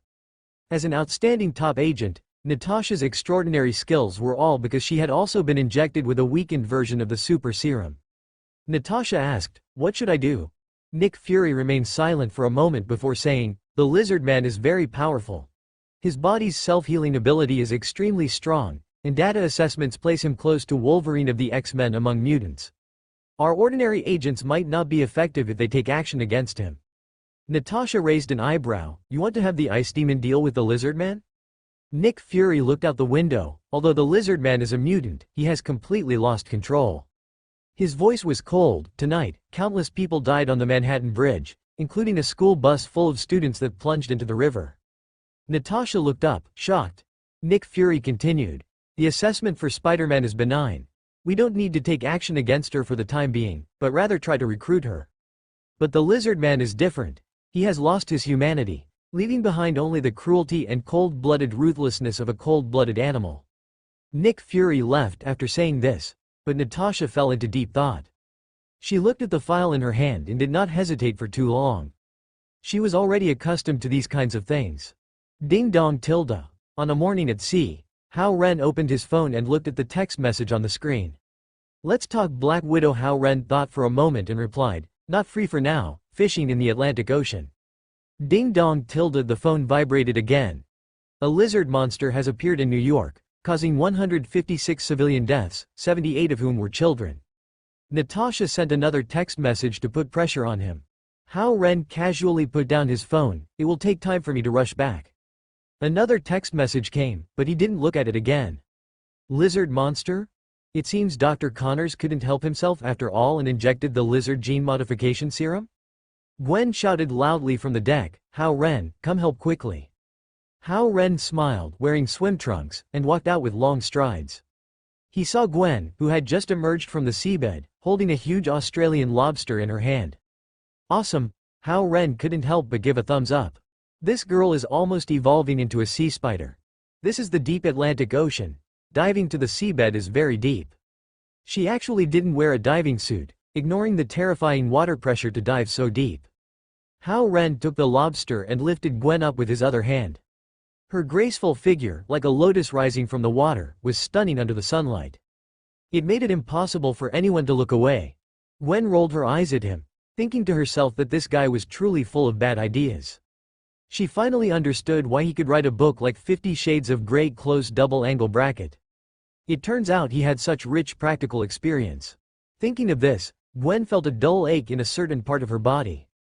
Of course, this was more of a psychological shadow. Since her mutation, her body's self-healing ability was far superior to ordinary people's, and after a short period of rest, she had actually returned to normal. Hao Ren smiled and said, "This lobster is too big. Perfect, at noon I'll whip up some top-notch cheese-baked lobster for you." Gwen was full of anticipation. "I hope your cooking skills won't disappoint me." Last night, both of them were busy tangling with each other like crabs, so where would they have had time to properly try Hao Ren's cooking? Just at this moment, Gwen's phone rang urgently. "Mom, I'm fine. Yeah, I know. I'll need a few hours to get home. Yeah, okay. Gwen Stacy hung up the phone with a grave expression. Hao Ren, who was processing the big lobster, turned his face and asked, "What's wrong?" Gwen Stacy looked sad. Last night, a lizard monster appeared on the Manhattan Bridge and attacked the crowd, causing 156 deaths, 78 of whom were children. Her voice trembled. My father was on duty and got injured while dealing with the lizard monster. Hao Ren immediately put down the tools in his hand, walked over to gently hug his girlfriend, and comforted her. Uncle will definitely be fine. After saying this, he turned and walked into the cockpit with long strides. He immediately started turning the boat around to return. Without any hesitation. Good grief, it's one thing for you, this lizard, to wreak havoc in the USA. Why did you have to injure my future father-in-law? Hao Ren felt a bit of genuine anger in his heart. Meanwhile, Natasha also gave up on trying to contact Hao Ren and began to fully investigate the identity of the lizard man. With the detailed intelligence sent by Nick Fury, Natasha quickly locked onto the suspect. Dr. Connors. She quickly and keenly noticed Dr. Connors' signature severed arm. Natasha immediately transformed into a professional reporter and headed to the Osborne Group, wanting to take the opportunity to interview Dr. Connors. Natasha, who was blocked by security, unexpectedly saw a handsome, blonde, wealthy young master walking over. The security guard was saying, "Dr. Connors is not feeling well and has been resting at home for the past few days." Harry Osborne showed a charming smile. "Hi, hello, beautiful. My name is Harry Osborne. If you want to know about the Osborne Group, I can introduce it to you personally." He was a famous ladies' man at school. Seeing Natasha, this female reporter with a unique temperament, for the first time, he was immediately deeply attracted by the mature charm she exuded. Natasha extended her hand to shake his. "Hello, Harry. I am Natasha, a reporter for the New York Times. Nice to meet you." She feigned surprise. "I noticed your last name is Osborne. Could it be that you are Mr. Norman's son?" Harry Osborne nodded. "Yes." He gave a look to the security guard beside him. The security guard hurriedly and respectfully opened the gate. Harry Osborne reached out gentlemanly. "Ms. Natasha, please come in." Natasha maintained a professional smile and followed Harry Osborne into the interior of the Osborne Group. She toured the entire Osborne Group and asked many questions about Osborne on the side. But she soon discovered that Harry Osborne actually didn't know much about the core secrets of his own group. His coming here this time was entirely because the Osborne Group had such a huge scandal, and his father needed him to step forward to hold things together. Norman Osborne was already bedridden with a serious illness. He needed to ensure whether a certain plan of his was successful. Sending his son to hang around Osborne was actually to stabilize some people's hearts. After all, the group's most important vice president, Mr. William, had died tragically at the hands of the lizard man. After an hour of interviews and touring, Natasha politely left Osborne. Harry Osborne watched Natasha's back as she swayed her voluptuous hips, showing a bit of infatuation. What a beautiful woman. He rarely saw such a charming woman. Those immature little girls at school could not be compared to this reporter Natasha in front of him in any way. But Harry Osborne still had serious business. The things his father entrusted to him still needed to be handled secretly. He walked into the top-secret testing area and looked at the products developed by the group. Harry Osborne showed an expression of shock. When he came to the front of a piece of high-tech armor, he immediately stopped in his tracks. This piece of armor instantly reminded him of that famous Mr. Tony Stark in Los Angeles. Wealth points. 487,750,000. Can be used to upgrade abilities. Desire points. 8,320,000. Can be used for breaking through realms. Abilities. Ice Fruit, Control. Stage 1 plus, Mind Immunity, Passive plus, Water Control Magic, Control plus. Skills. Baji Mizong Fist, Transcendent plus. The mission panel was flickering with a faint blue light. 1. Ichisawa Kaori. Facing that female hero with a special identity, if you can achieve some kind of deep interaction that transcends friendship with her, you will receive unexpected and generous rewards. Mission Reward. Blue Blind Box, Support Stacking, Mission Attribute. Independent Side Quest, Infinitely Repeatable Mission. 2. Mission. Establish Prestige 1. Start the first stage of contacting the Mutant Brotherhood, successfully meet Magneto, teach him a lesson with absolute strength, and let him understand that your majesty cannot be desecrated. Mission rank, Blue. 3. Mission. Establish Prestige 2. Advance to the second stage of contacting SHIELD, form a fatal deterrence against those arrogant agents, harvest 200,000 desire points, and let them see what true power is. Mission rank, blue. A crisp prompt sound rang in his mind, and his desire points instantly skyrocketed by 200,000. This was the generous gift given by the system after he took Gwen and had a hearty wrestling match with her in the bedroom. Apart from the skyrocketing desire points, the wealth points column remained unmoved. The astronomical figures lying in his stock account were, for the time being, just a string of cold data to him.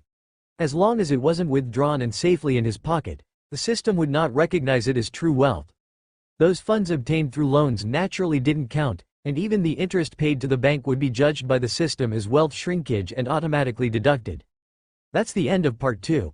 Part 3 is coming soon. Thanks for watching. Please subscribe and support our channel for more stories.